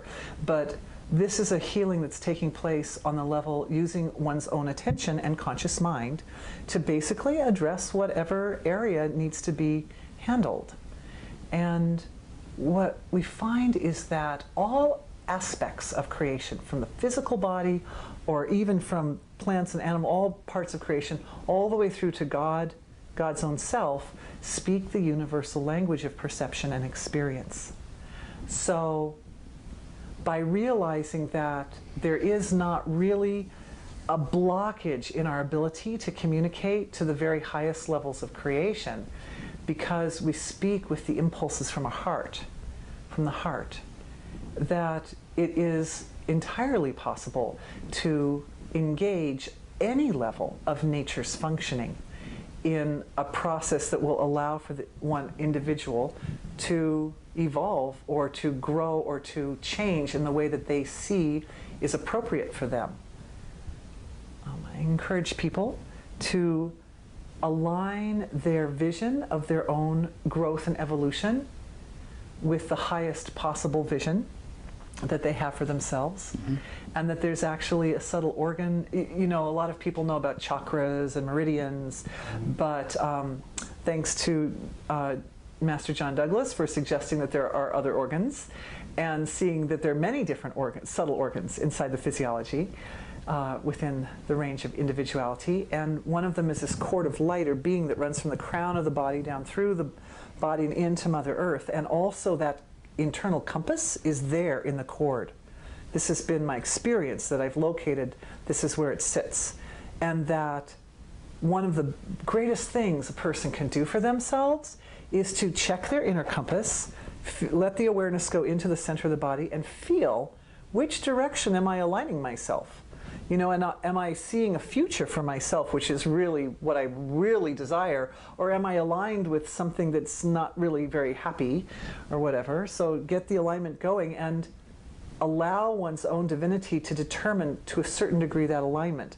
Because whatever any one of us can picture for ourselves as our greatest future, there's even a greater future than that. So part of it, there's a little bit of letting go in there and just letting the divinity also, you aim it as well as you can at the North Star, and then you let the God presence also take it the rest of the way up so that we get the inner compass completely aligned. Then what happens is one's ability to determine which direction they're going becomes clearer. Yeah. It's easy to kind of check things. Oh, should I go to the store right now, or should I wait till 4 o'clock this afternoon? And then the inner compass is right aligned, and it's like, oh no, you should go at 3 o'clock this afternoon. Then you will run into your friend, and this will be a very important thing that you have to. Not that you know those details, but that you just feel the impulse to go at 3, and then there's your friend. Yeah. Yeah, that's an interesting point. You know, Christ said, "Seek ye first the kingdom of heaven, and all else shall be added unto thee." So it's a kind of a fanciful way of saying, align yourself with the inner compass, and then things will kind of work out in your favor. You know, if you have that orientation, that direction. Right. Just little things like little decisions that you make, or just that you feel like eating that day or whatever. Right. Each little thing. I mean, a person could actually misinterpret and trivialize what you just said and think, all right, what do I really want? All right, well, I really want to be with this other person, or I really want to be independently wealthy and not have to work at this stupid job or something, and they might make abrupt, radical, cataclysmic changes in their lives which wouldn't work out so well because they're really not being motivated by the inner compass. They're mistaking their individual whims for that inner guidance. Yeah, the alignment of the inner compass is a very systemic sort of thing. It's just like basically getting yourself all lined up in right position. But then the details of finding an appropriate mate or being able to produce wealth or whatever, that comes down to these templates. That are at a little, anyway, they're at the causal level of the physiology. That's my experience. This is where we form them. That's where we create them. We also, at that level, have organs that can do wonderful things for our bodies, including making rasayanas, medicines, healing the body, knowing things. Making medicines just sort of internally in terms of hormones or endocrine changes or something, you mean? At that level, we aren't really talking about hormones that are measurable by Western medicine. But what we're talking about are forms of consciousness, energy frequencies, which can be directed to specifically to parts of the physiology to allow those areas to feel better. So the body is able to utilize consciousness to create, here's an example. There's a part of the body that's protective. It's, I call it the astral body. And that astral body is a fairly subtle level of the physiology, but viruses and bacteria know that we are made in layers, and they also have an astral layer, and they know that they can camouflage themselves as say endorphins or some kind of body chemical that we would like, and they can slide in at the astral level. Once they've penetrated that level of the physiology, then a little later the body starts to feel sick. So they know that they can penetrate our protective shield, so to say, and what an individual can do if they're dealing with tending to come down with colds a lot and that kind of thing, colds and flu, is they can produce a rasayana in the causal body, which is harder, is stronger than anything that we find in the relative field here, because it doesn't have to conform to 3D, to laws of physics, and is also more pliable, and it can go into that astral body, and it can make the astral body very, very strong and invincible. And rasayana again means like a healing medicine, like a medicine or influence. It's like a subtle medicine, and it goes to a subtle level of the body. Yeah, so it's not even chemical necessarily. It could just be astral or on a pre-material level. This is correct. Yeah. Because I'm not a doctor. Right. You know, I don't prescribe medicines and stuff like that. But I love the idea that if an individual has an organ in their physiology that has the potential of creating subtle medicines made of light for them, that organ gets activated and woken up and starts to work for them so that they protect themselves spontaneously and naturally. Or and again, you mean a subtle organ like a chakra, you don't mean like a liver or something. You mean actually, they can go all the way into the physical organs, yes.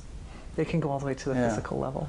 What you just said brings up an interesting thing, which is that, you know, you kind of referred to a cold, for instance, as having a certain, you know, devious intelligence, and so you know, would it be true to say that a disease like Ebola or measles or something like that has a sort of a kind of a malevolent intelligence that governs it on a more collective scale? Yeah. You know, in addition to the fact that, I mean, you hear all the time, for instance, about antibiotic-resistant bacteria. So the bacteria, there's an intelligence in the bacteria which has enabled them to morph into, you know, kind of a invulnerability to antibiotics. Right. And it's not just a kind of a random thing. They actually undergo this transformation. So are we dealing with larger entities, darker entities, which govern various diseases and maladies, and what you're talking about is somehow, you know, gaining the ability to resist or combat or counteract those? Yes, but I don't really think of them as malicious. I think all the beings are just beings, and that any body of entities, for instance, if say a person is having digestive difficulties and the bacteria in the gut are not well, you could say, well, there's kind of an overseeing intelligence for all the gut bacteria, and it's not healthy, but it's possible to support the evolution of that expression of creation as well. And I remember at the time that this Ebola scenario came forth, I was asking the intelligence of creation, isn't there something we can do? Because we know that these bacteria, they have a fairly short lifespan, and so they morph, they change themselves pretty quickly, and if they're capable of morphing themselves into forms that are detrimental to human life, why not that they could morph themselves into forms that are supportive of human life? And at that time, I got a download that suggested that we could do exactly that. In fact, we can turn our own bodies into living, breathing carriers of the very finest, the very highest forms of bacteria that not only would be supportive to our physiologies, but would literally influence the field of bacteria all over the whole earth. And just very, very simply by using the same channels of communication that they've been communicating with us for centuries, for millennium, all these hundreds of thousands of nerves that run between the gut and the spine are already communication channels wide open. So it's just a matter of, within our own body, creating the energy frequency of complete love and appreciation and value and forgiveness, if one's very sick, forgiveness, and sending that to the gut through the communication channels. And they respond because this is a universal language, the language of feeling. So you can, if one does that, you will find that immediately the gut bacteria respond with a wave of love back. And there is a kind of communication that takes place there. And communicating to these beings in our own body allows them to understand their place, their role in the relationship of the wholeness of creation, because we're kind of like God to them, right? We're their ecosystem. And so by blessing them in that way, they begin to respond by reproducing in a way that supports well-being, supports the health of their ecosystem. It doesn't hurt to have a nicely aligned compass and also put in that suggestion that maybe they could make you immortal. Incidentally, 90% of the cells in our body are not human. You probably know that. They're just all sorts of, you know, bacteria and little... Yeah, we're like a soup. Yeah. It's like a soup. Right. And we die without them. Yeah, exactly. Yeah. So that's, I mean, it's, how often do people even think of giving them that level of appreciation and gratitude that we would die without them. Right. You know, some people go through their whole life and never ever even say thank you. So it's kind of nice, and what I found in my own practice is that when people start doing that, the response from the gut bacteria and the bacteria in the body is so great. They really literally change. They can change overnight. So part of what I hear you saying is that not only that if you know, large numbers of people, majority of people in the world, for instance, were attuned in the way you've been describing, that you know, all these diseases would kind of become a thing of the past, because not just because of improved hygiene and things like that in the world, but because the sort of we'd be more in tune with nature's intelligence, and those, you know, undesirable things would have less of a role to play, or a place in our lives. I would hope so, Rick. Yeah. But I don't know. You know, it's a big experiment. Yeah. I know for individuals that individual people have done this process and had really beautiful results. Yeah. So generally, whatever happens on an individual level can happen on the collective level if enough individuals do it. Yeah. And it's easy. It takes like a second. It takes a second to send a wave of love to your bacteria, right? So before, during this little break that we took during the taping, we were talking about something we might want to discuss, which has to do with Jesus and the levels of miracles, so to speak. Yeah. There's no such thing as a miracle, but the degree of things that a human being is capable of, you know. And so what were your thoughts on that you wanted to talk about? Thanks for asking. Yeah. Let me just clue in for a second and see.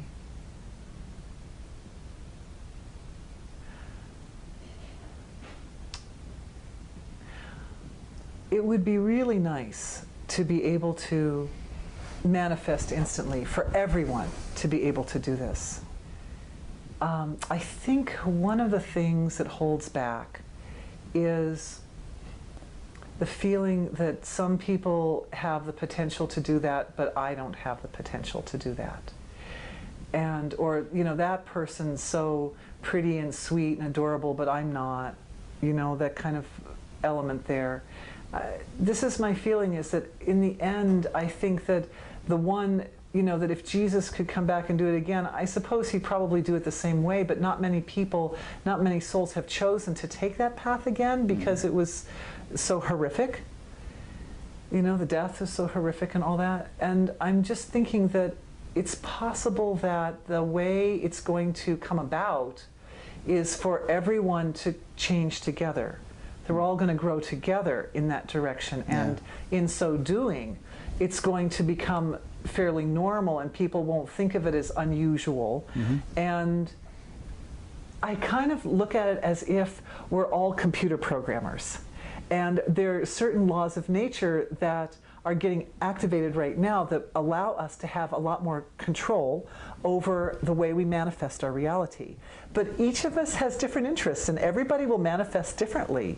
And a lot of times I know that tools come forth in the healings with my clients, and I know that people are getting these tools because they're supposed to do something cool with them, you know, different from what I do with them. So it's exciting. I think it's a really exciting time. Isn't it sort of a safeguard that people can't just manifest whatever the heck they want? I mean, because, you know, I mean, look at all the people in the world, and if all the people as they are now could actually manifest whatever they wanted, everything, oh man, it would be a pretty weird scene. Yeah, and you know, I'm sure that everything is manifested at some level of reality. It's some of these simultaneous parallel universes, everything is happening, everything has happened, everything will happen, like that. But the fortunate thing is, it seems that each universe has some limitations on it. You know, if this flower is orange in this universe, then it's not blue in this universe. Right. So has to be either or. Yeah, right. So, you know, at the level of where the rubber meets the road, the actual manifestation, we do have certain limitations or boundaries in which we're working. Yeah, and whenever the lottery prize gets really big, they always have it on the news of all these people like lining up for miles to buy their lottery ticket, each one wanting to win the lottery. Obviously, all those people can't win the lottery and probably shouldn't win the lottery. Yeah. And if it were possible possible to manipulate reality to that extent for everyone, we'd have a pretty crazy world, you know? But think that if there is a universe where you won the lottery, where I won the lottery, then if it were possible, then utilizing these principles, one could slide over to that universe where everything else is the same except for that one point, if that's the one that you wish to, that you desire to manifest. So you could still have your nice wife and your nice home and your dogs and everything, but you could just have that one thing changed. Yeah, the lottery universe. It's possible. I mean, anything's possible. Anything's possible. Anything's possible. Right. I really do definitely believe that. Yeah, but it's sort of like I'm kind of there's a purpose to the structure of things. Yeah. And it's almost like I realize we don't like constriction what was it Maharishi used to say? He used to give this talk about how routine work kills the genius in man, and he talked about culturing the ability to maintain unbounded awareness while focusing sharply. Right. And so, you know, there's a sort of a value in the fact that flowers don't turn into salamanders if I want them to. Because otherwise the creation would be utter chaos with everything just morphing and changing.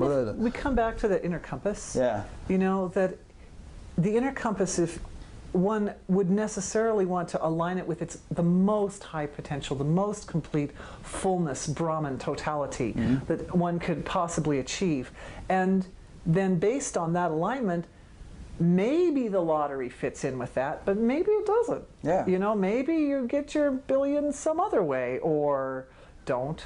Well, you know, I mean, as the Rolling Stones saying, you can't always get what you want, but you get what you need. Yeah. So maybe it comes down to, you know, having what one wants align with what one needs or what one really should have. Yes, yes, that's good, Rick. That's really good. That's really good. And you know, that's where we start to see the relationship between the physical body and the conscious mind, and then that sort of higher, attuned, that divine level of being. Because if all these parts of the self are on the same page and are working together as a very coherent unit, then what you desire is what you need and is completely supported by the environment, and it just happens. Yeah. And when that integration is a little bit off kilter, then you might think that you wanted the flower to become a salamander, but it wasn't really connected up with the rest of the story. Yeah. You know, a lot of times people come to me and they're fighting their bodies because they're sick in some way. And they feel like, well, my body wants me to be fat, and I don't want to be, and I don't understand, you know, and there's a lack of communication in that area. And so, you know, again, we look into the mechanics of how universal communication really works. It's not enough to, you know, try to, you know, slap the body around and make it change. It's more a matter of going in and finessing it into the change. And that's where we get into these elements that you were saying some people feel are a little off the path of, you know, creating a scenario basically that allows the person to accept a new reality. Yeah. You know, and if that means going through a period of healing, you know, where they start to gain understanding or appreciation of the finer levels of their being and see that something that doesn't show on the surface as a change but feels like a change inside is valid. It's a real change. Yeah. And it does make a difference. So in a way, what you're saying, I think, and what we've kind of been discussing here for a few minutes, it brings that whole thing of the secret, you know, to a different level. Whereas it's not really a matter of desiring the pearl necklace and visualizing it and putting post-it notes on the refrigerator and eventually getting the pearl necklace. It's more a matter of my first concern is to attune to the will of God, if we want to put it that way. You know, what is my highest good? What is it that I really need and want? You know, and you know, perhaps it's not a pearl necklace, but if that's really whatever it is, that's what I want, then you can kind of align with your best interest. Yeah, yeah, and maybe you really want the pearl necklace, and the inner compass isn't feeling very pearl necklacey.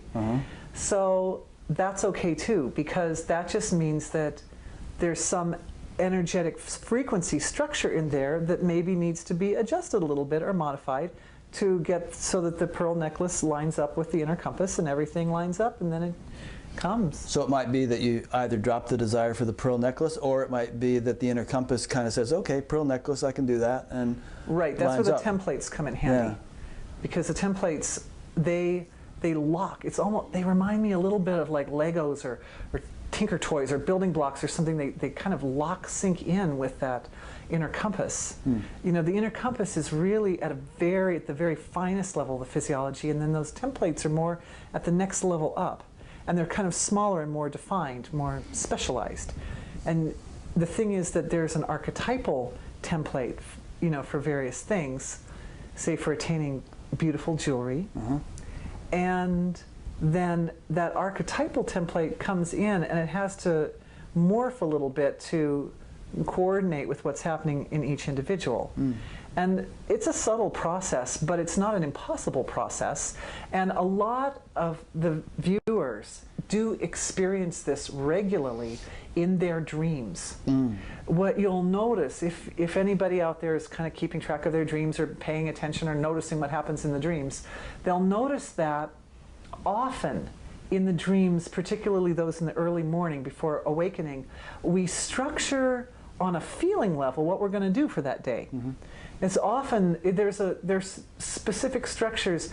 Some people might have noticed, for instance, that there are places that they go in their dreams that they visit from time to time, and the places don't really change that much.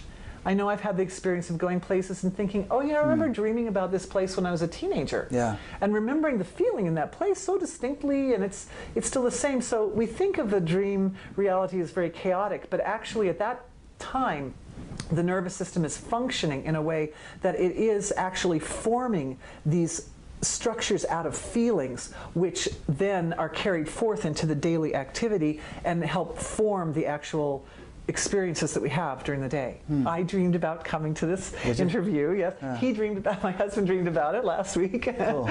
Yesterday, I think. Yeah. I dream about this particular mountain. I've been dreaming about it for decades. Oh, beautiful. And I can visualize it in my mind perfectly well right now. And it's this dream where I'm trying to hike up this mountain, and sometimes I take a road, and sometimes I'm kind of climbing up a mountain path, but it's always this same mountain. I don't know what that's about, but it's just this dream I've been dreaming about like for 30, 40 years probably. I know that frequency. Yeah. I've seen that, and my experience, I was at that mountain, was when I was doing lessons at the School of Mysteries. And I found that I always find myself on the mountain.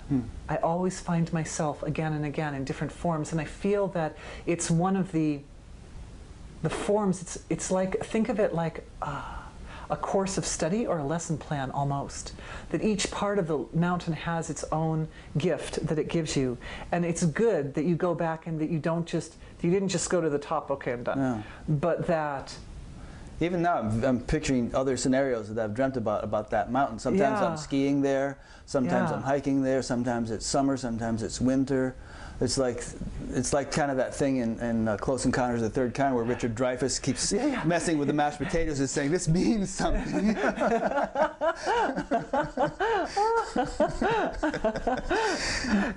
This field of education, this School of Mysteries, is a place where we learn to manipulate consciousness in a very sophisticated manners and very subtle manners.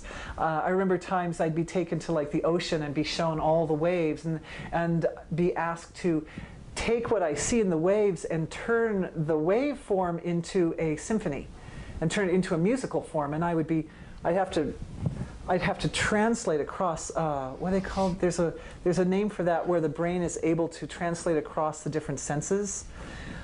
Like you can smell colors, and you can hear feelings and like that. Right.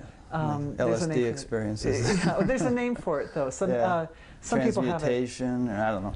Anyway, we know what you're saying. Yeah. So I feel that ability is key to working with these different energy frequencies. It's one of the keys. I think the mind becomes more intelligent. The more we do it, the more intelligent we become with that process. So are we talking now about the idea that everyone that goes into like lessons during their sleep? Is that what we're getting onto in dreams and so on, that we kind of go to places where we are taught things and download knowledge and stuff? I think a lot of people have that experience, Yeah. but I think a lot of people don't too. Okay. Or, you know, Or even if the they don't have question that is, experience, does it happen anyway? that's the thing. I think it does happen anyway, and you know, the cutting edge point there is whether people are aware that that's happening or not happening.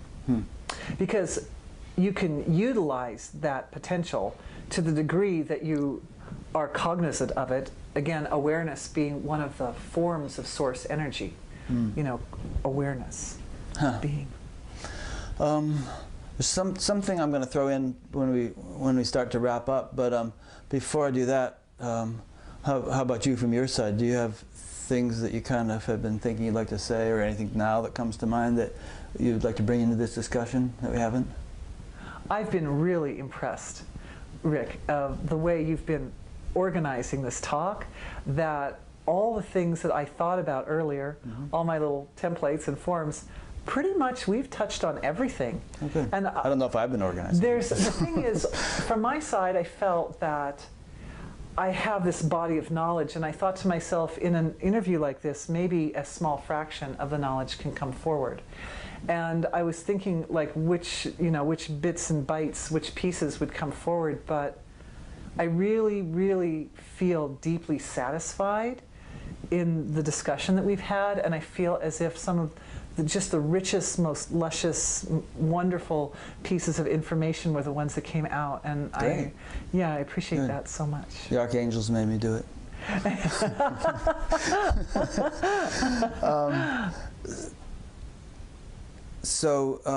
I know that you're still a relatively young person, and you'll probably be around for decades yet. I hope so. Yeah, or even immortal, as you're alluding to.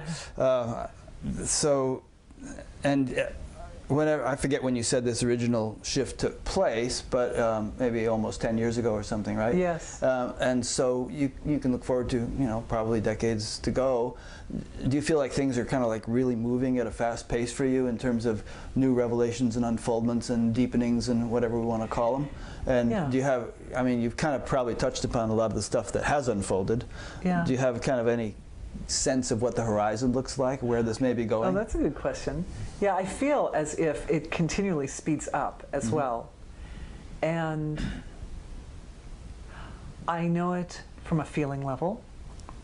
And here, it's interesting, it's such an interesting question that you asked me, because what it's asking me to do is to go into my own inner compass and ask it, to identify with and describe where it's pointed, basically. And yes, my experience is that it would come down to, and I have this, again, I'm having this already in flashes, but times when it feels as if the entire energy field around me is just in this tumultuous, sort of flowing, like massaging, like being massaged with awareness, where there are constant downloads coming in, there's constant manifestation. The slide from one universe to the next is non-stop. It's just continuing to slide and slide and slide, like going down a slippery slope, and it's just sliding and sliding and sliding. And the times when those experiences come in, again, it's like the original experience I had in the mall. At first it was just for a few minutes, and then it faded out. And it's the same. I have these experiences where, and it's interesting, we were just talking about dreaming and sleep, because at night it happens a lot. Like, it can happen for hours during the night period. But even in the daily activity, this just incredible flow of energy, just like huge. It feels like being in a tornado or powerful waves, just waves and waves and waves of continuous transformation occurring. It's very sweet. Cool. I like it, have a few more of those. Yeah. And how about your physical health? Pretty good? It's so good. Yeah. It's so good, Rick. I mean, you mentioned you and your family haven't even gotten a cold in the last 6 years or so, because you're able to sort of... Yeah, everybody's astral body is good, and we have, if sometimes a cold will come into the house, and maybe one of the kids will have it for like 24 hours or something, but we just sit and we clear out whatever needs to be done, and it heals up, and it's so nice. There's so many times when things have cropped up.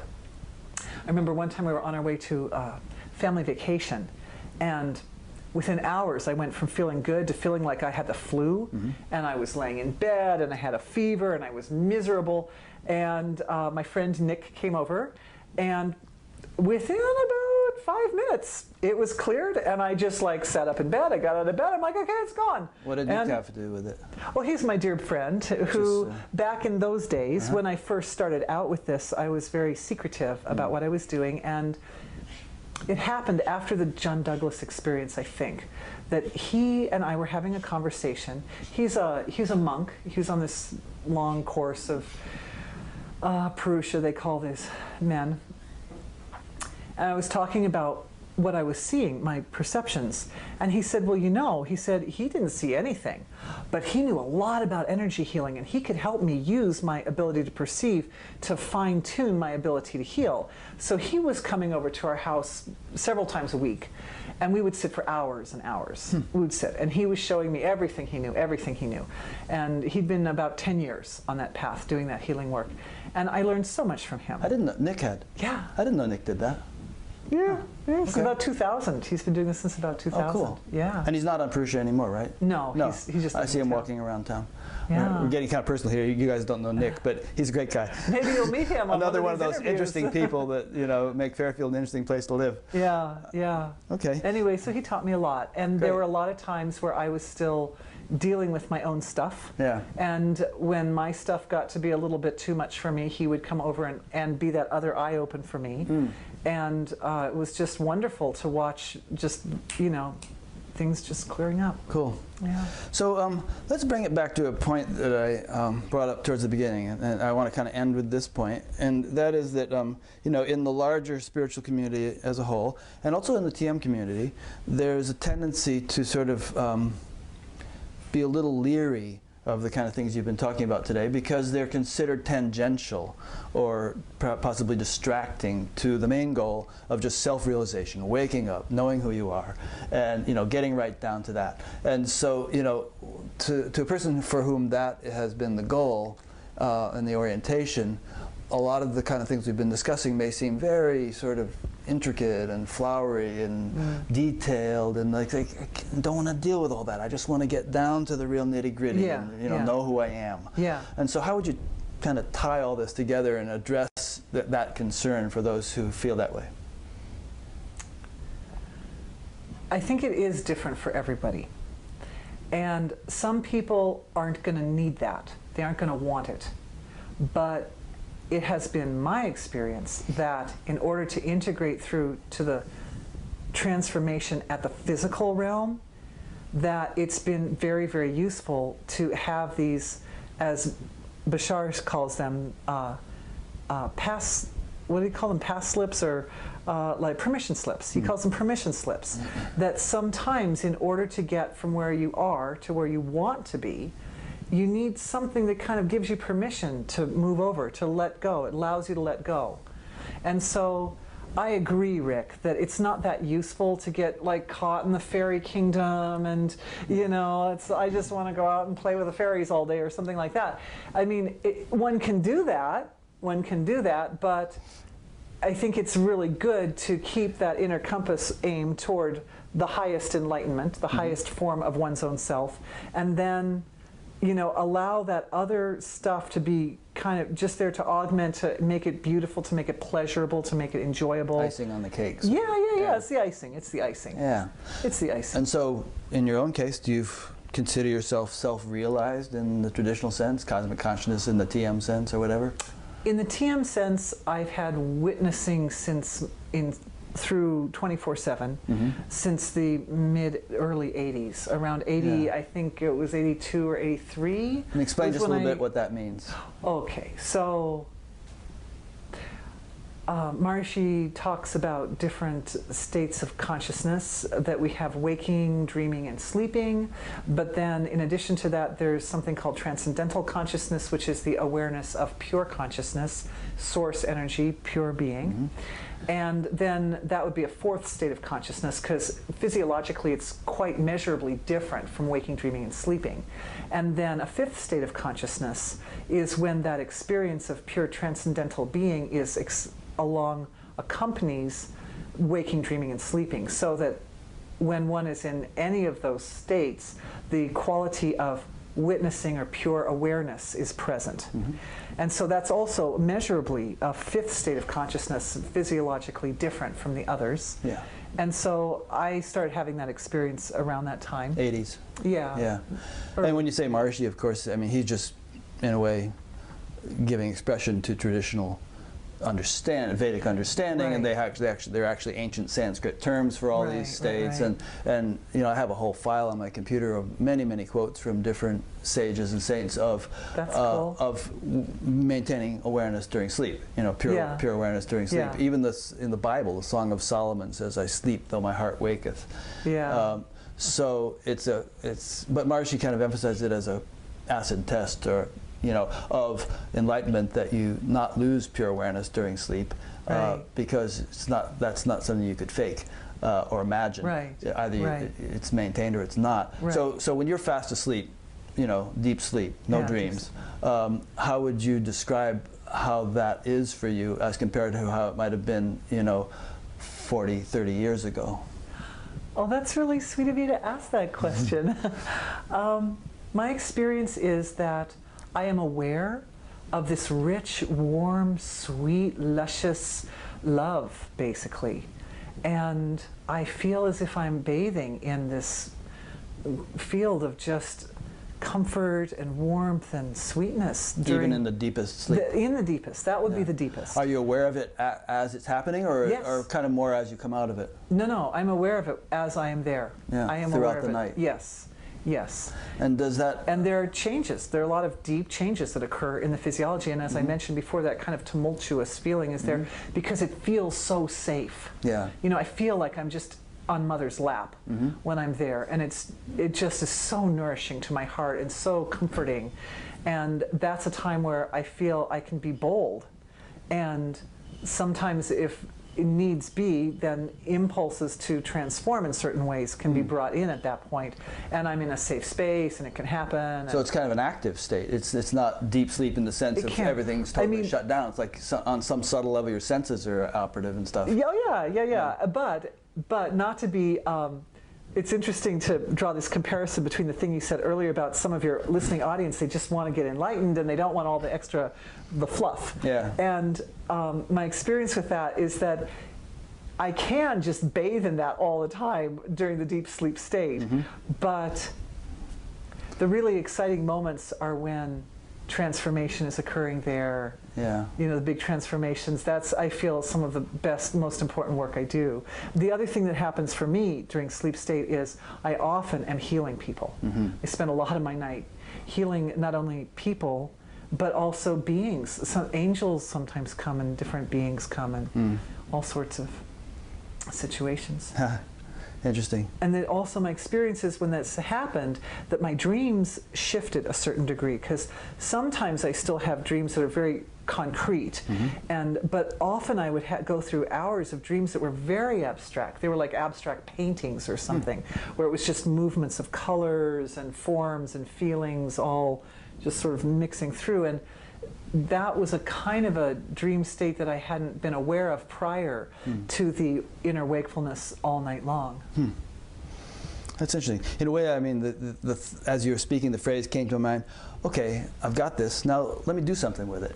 You know? Yeah. It's like, let's put this to some practical use. Yeah. It's like I could just marinate in the bliss, or I could actually be in the bliss and yet sort of affect certain changes here and there. Right, because that experience of that sumptuous, rich comfort, love feeling is actually an all-time reality. It's just that the body doesn't tend to experience it but during deep sleep. But that was one of the points I was bringing up earlier, is that I feel that integrating that into every aspect of waking awareness could be very healing for this earth, could be very healing for people. It could be good. Yeah. It would be very nice. Great. Yeah. Well, that's a good point to sort of end on. But before we totally end, I just want to, so you're based in Fairfield. You do healing work with people who come to your house, but you also do distance healing. People call you on Skype or the phone or something from everywhere? Yeah, but I also do healings that are remote healings as well. Remote? Isn't that the same as distance healing? No, well, if people call me on Skype or the telephone, then they're at a distance. Yeah. They're not in my house. Right. But then I also do healings, group healings for people I tend to book out pretty far into the future, and so sometimes people have emergencies, or sometimes they need some kind of ongoing support, and so I offer these sort of shorter, very economical packages, healing packages, where people can sign up for, say, 10 sessions, and they can have them starting within 24 hours usually of the sign-up time, and they can go for 10 days in a row, and they can have these healings, and there isn't a lot of feedback with those healings. And so one-on-one. This sounds a lot like what my friend Kristen Kirk does, whom I've interviewed. So let's say you're doing one of these group things. How many people are in the group? It can be any number of people. 5, 10, 20, 50? Yeah, I mean, I've done hundreds. Hundreds? Yeah. And so, okay, so let's say there's 100 people, and they're scattered all over the place. Right. And you're doing this group thing with them. Right. Is it at a particular time of day? And yes. what are you doing? Are you sitting in your bedroom with your eyes closed, dealing with 100 people in some subtle way? Or? Yeah. Okay. Yeah, so I do it always at 11 o'clock Central Time on weekdays. In the mornings, yeah. Yeah. And so people are asked to sort of... I suggest that if they'd like to sit with their eyes closed or rest at that time, that's great, but not everybody can do that, and it certainly doesn't detract from the efficacy of the healing. It just would allow them at that time, if they're a little more quiet in themselves, they may be able to, tune into some of the changes that are being made more clearly. And then my experience is that Divine Mother really orchestrates the whole thing. What I do is I go back to the part of myself, I find that infinite, unbounded source field part of myself. Oh, wow, I dreamed about this, saying this. Anyway, deja vu. Anyway, I go back into the source field part of myself, and then what happens is the masters showed me over this time there's a very, very deep, it's more, I feel more of a surrendering takes place in me than when I'm sitting with people one-on-one, because when I'm sitting one-on-one, I'm speaking and I'm telling them what's happening. But when I'm there, it's very abstract. It's very deep. And what happens is there's a flow of light that moves through my body, and it just moves out to everybody who's on my list for that day. And I feel it's a lot like looking at the waves on the ocean again, that some wave is up and another one is down, and they're all at their own individual levels, but all the sources of intelligence and creation necessary for each individual are flowing towards those individuals and giving them precisely what they need. And I've found that I've been doing this for some time. I can go in and I can zero in on one person, and I can see details of what's happening with them, or I can zoom back out and see the whole group, or sometimes Divine Mother will want me to put a little bit more with one person or another, but always throughout the whole session, everybody is getting the maximum that they can receive at that time to support them and help them move through their concerns or evolve in whatever way. I get the sense that Divine Mother or these healing beings or whatever that are involved in this process kind of need you to be part of the team. Because, I mean, the question could arise, couldn't they just do it without you? Yeah, that's a good question. Why do they need you? Right. But you're kind of like serving as an umpire or some kind of a intermediary or something that helps them to do their thing. I feel like a crystal. And I think what's happening is that the subtle level of my body, my actual physical, because I have a physical body, the subtle level of my body it shapes itself in a specific way to allow that movement of energy to happen, and for this energy to come in like a laser and really focus in with people what they need. And it is a good question. I mean, in the end, it's my heartfelt desire that everybody can do this for themselves and that nobody needs me. It's always been my goal to make myself obsolete, actually. Because I know there's so many people that need so much help, and I can't meet everybody individually. Right. That's impossible. With the group healings, I can meet more people, a lot more efficiently, but then they don't get the individual feedback. Yeah, is there any kind of dilution when you're doing a group as compared to a one-on-one? It's not my experience. My experience is that those minutes that I'm doing that work, that hour, I usually spend about an hour, it's very concentrated, actually. And my experience is that in some ways, it's more concentrated for me, because so many people, even with this interview, I feel that this conversation has an element of concentration of consciousness in it that I don't get when I'm if I were just sitting with Rick one-on-one, because of the awareness of everybody who watches the show. And so it definitely what happens is the energy rises up to meet the needs of the individuals who are there. Wow. So what if you had like, 10,000 people in the group? Yeah, I mean, even in individual healings. No, because even in individual healings, there are times when someone comes to me with their specific concern, and we end up doing a healing for millions of people. We've done millions, we've done billions. Like all those Republicans. God bless the Republicans. God bless the Republicans. You gotta love them.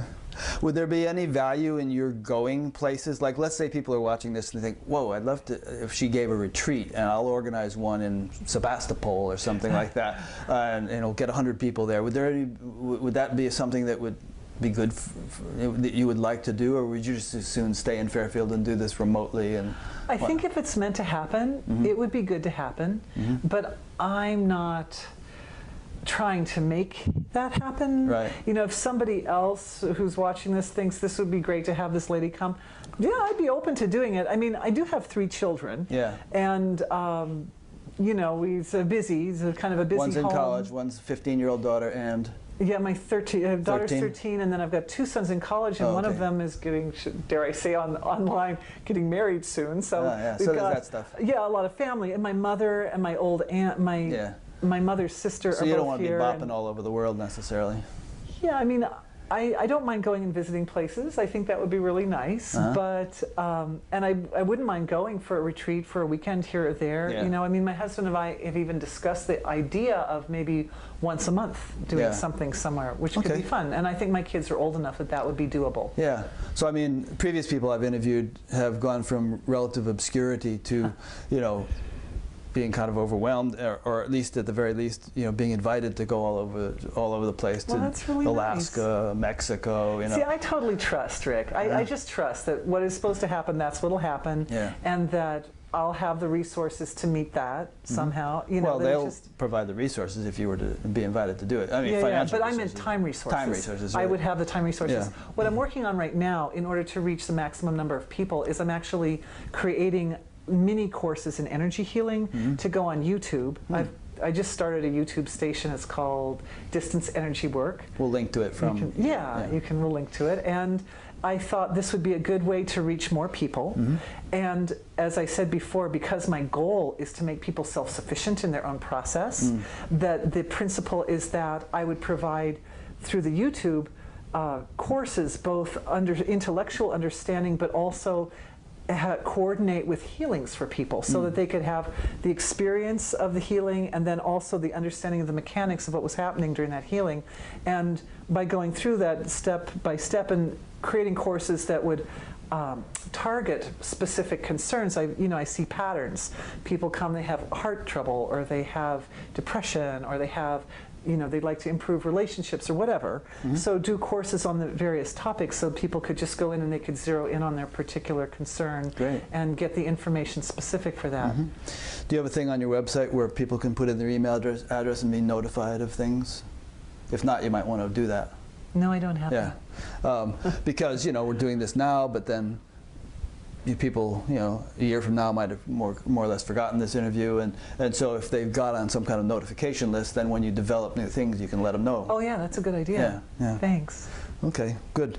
So, alrighty, so that gives us a pretty good snapshot of the Dorothy Rowe version of the universe. So this is really Dorothy Rick, Godding with God. Godding with God, Godding right? with God. So let me make some general wrap-up points. I'll, as always, be creating a page on batgap.com for Dorothy and linking to her website and to her YouTube channel and to whatever is relevant. And you can bounce from those links onto her site and sign up for her email newsletter, which she's going to begin providing. And Twitter, I opened a Twitter account, and I've got the YouTube account and Facebook account. Or subscribe to her YouTube channel, or as Russell Brand would say, subscribe here, subscribe here, subscribe here. I've been listening to some Russell Brand lately. True. He's wild. I love it. Trying to get him to do a Batgap interview. Yeah, it's hard to reach these people. But in any case, this is, as I said in the beginning, part of an ongoing series, which will hopefully be ongoing for many years to come. And you can sign up for my email list and be notified each time a new interview is posted by going to backgap.com, and you'll see the place on the menu to do that. There's also there's all kinds of things. There's a donate button, as I mentioned in the beginning. There you can subscribe to the audio podcast, so you don't have to just sit in front of your computer. Almost, I don't know, I get about 100,000 views a month on YouTube, but about 75,000 audio downloads. So almost half the people just listen to the audio. So wow. Feel free to do that. There's a page that gives you the various options for, iTunes and Android and whatnot. And just explore the menu. I don't have to tell you all the things. So thanks for listening or watching. Thank you. And we'll see you next week. Next week is going to be A.H. Almas, or Hamid Ali, whom I've interviewed once before. And he's written a new book, which I wanted to talk about with him.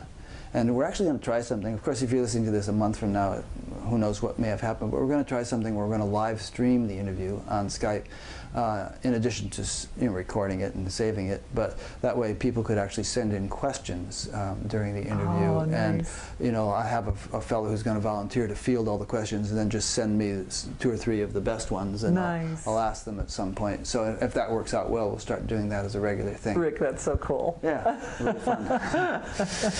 You're awesome. Well, thank you. So are you. So thanks a lot, and we'll see you next time. Thank you. It's been wonderful being with everybody. I'm so grateful. Thank you. Yeah, me too. This was a good one.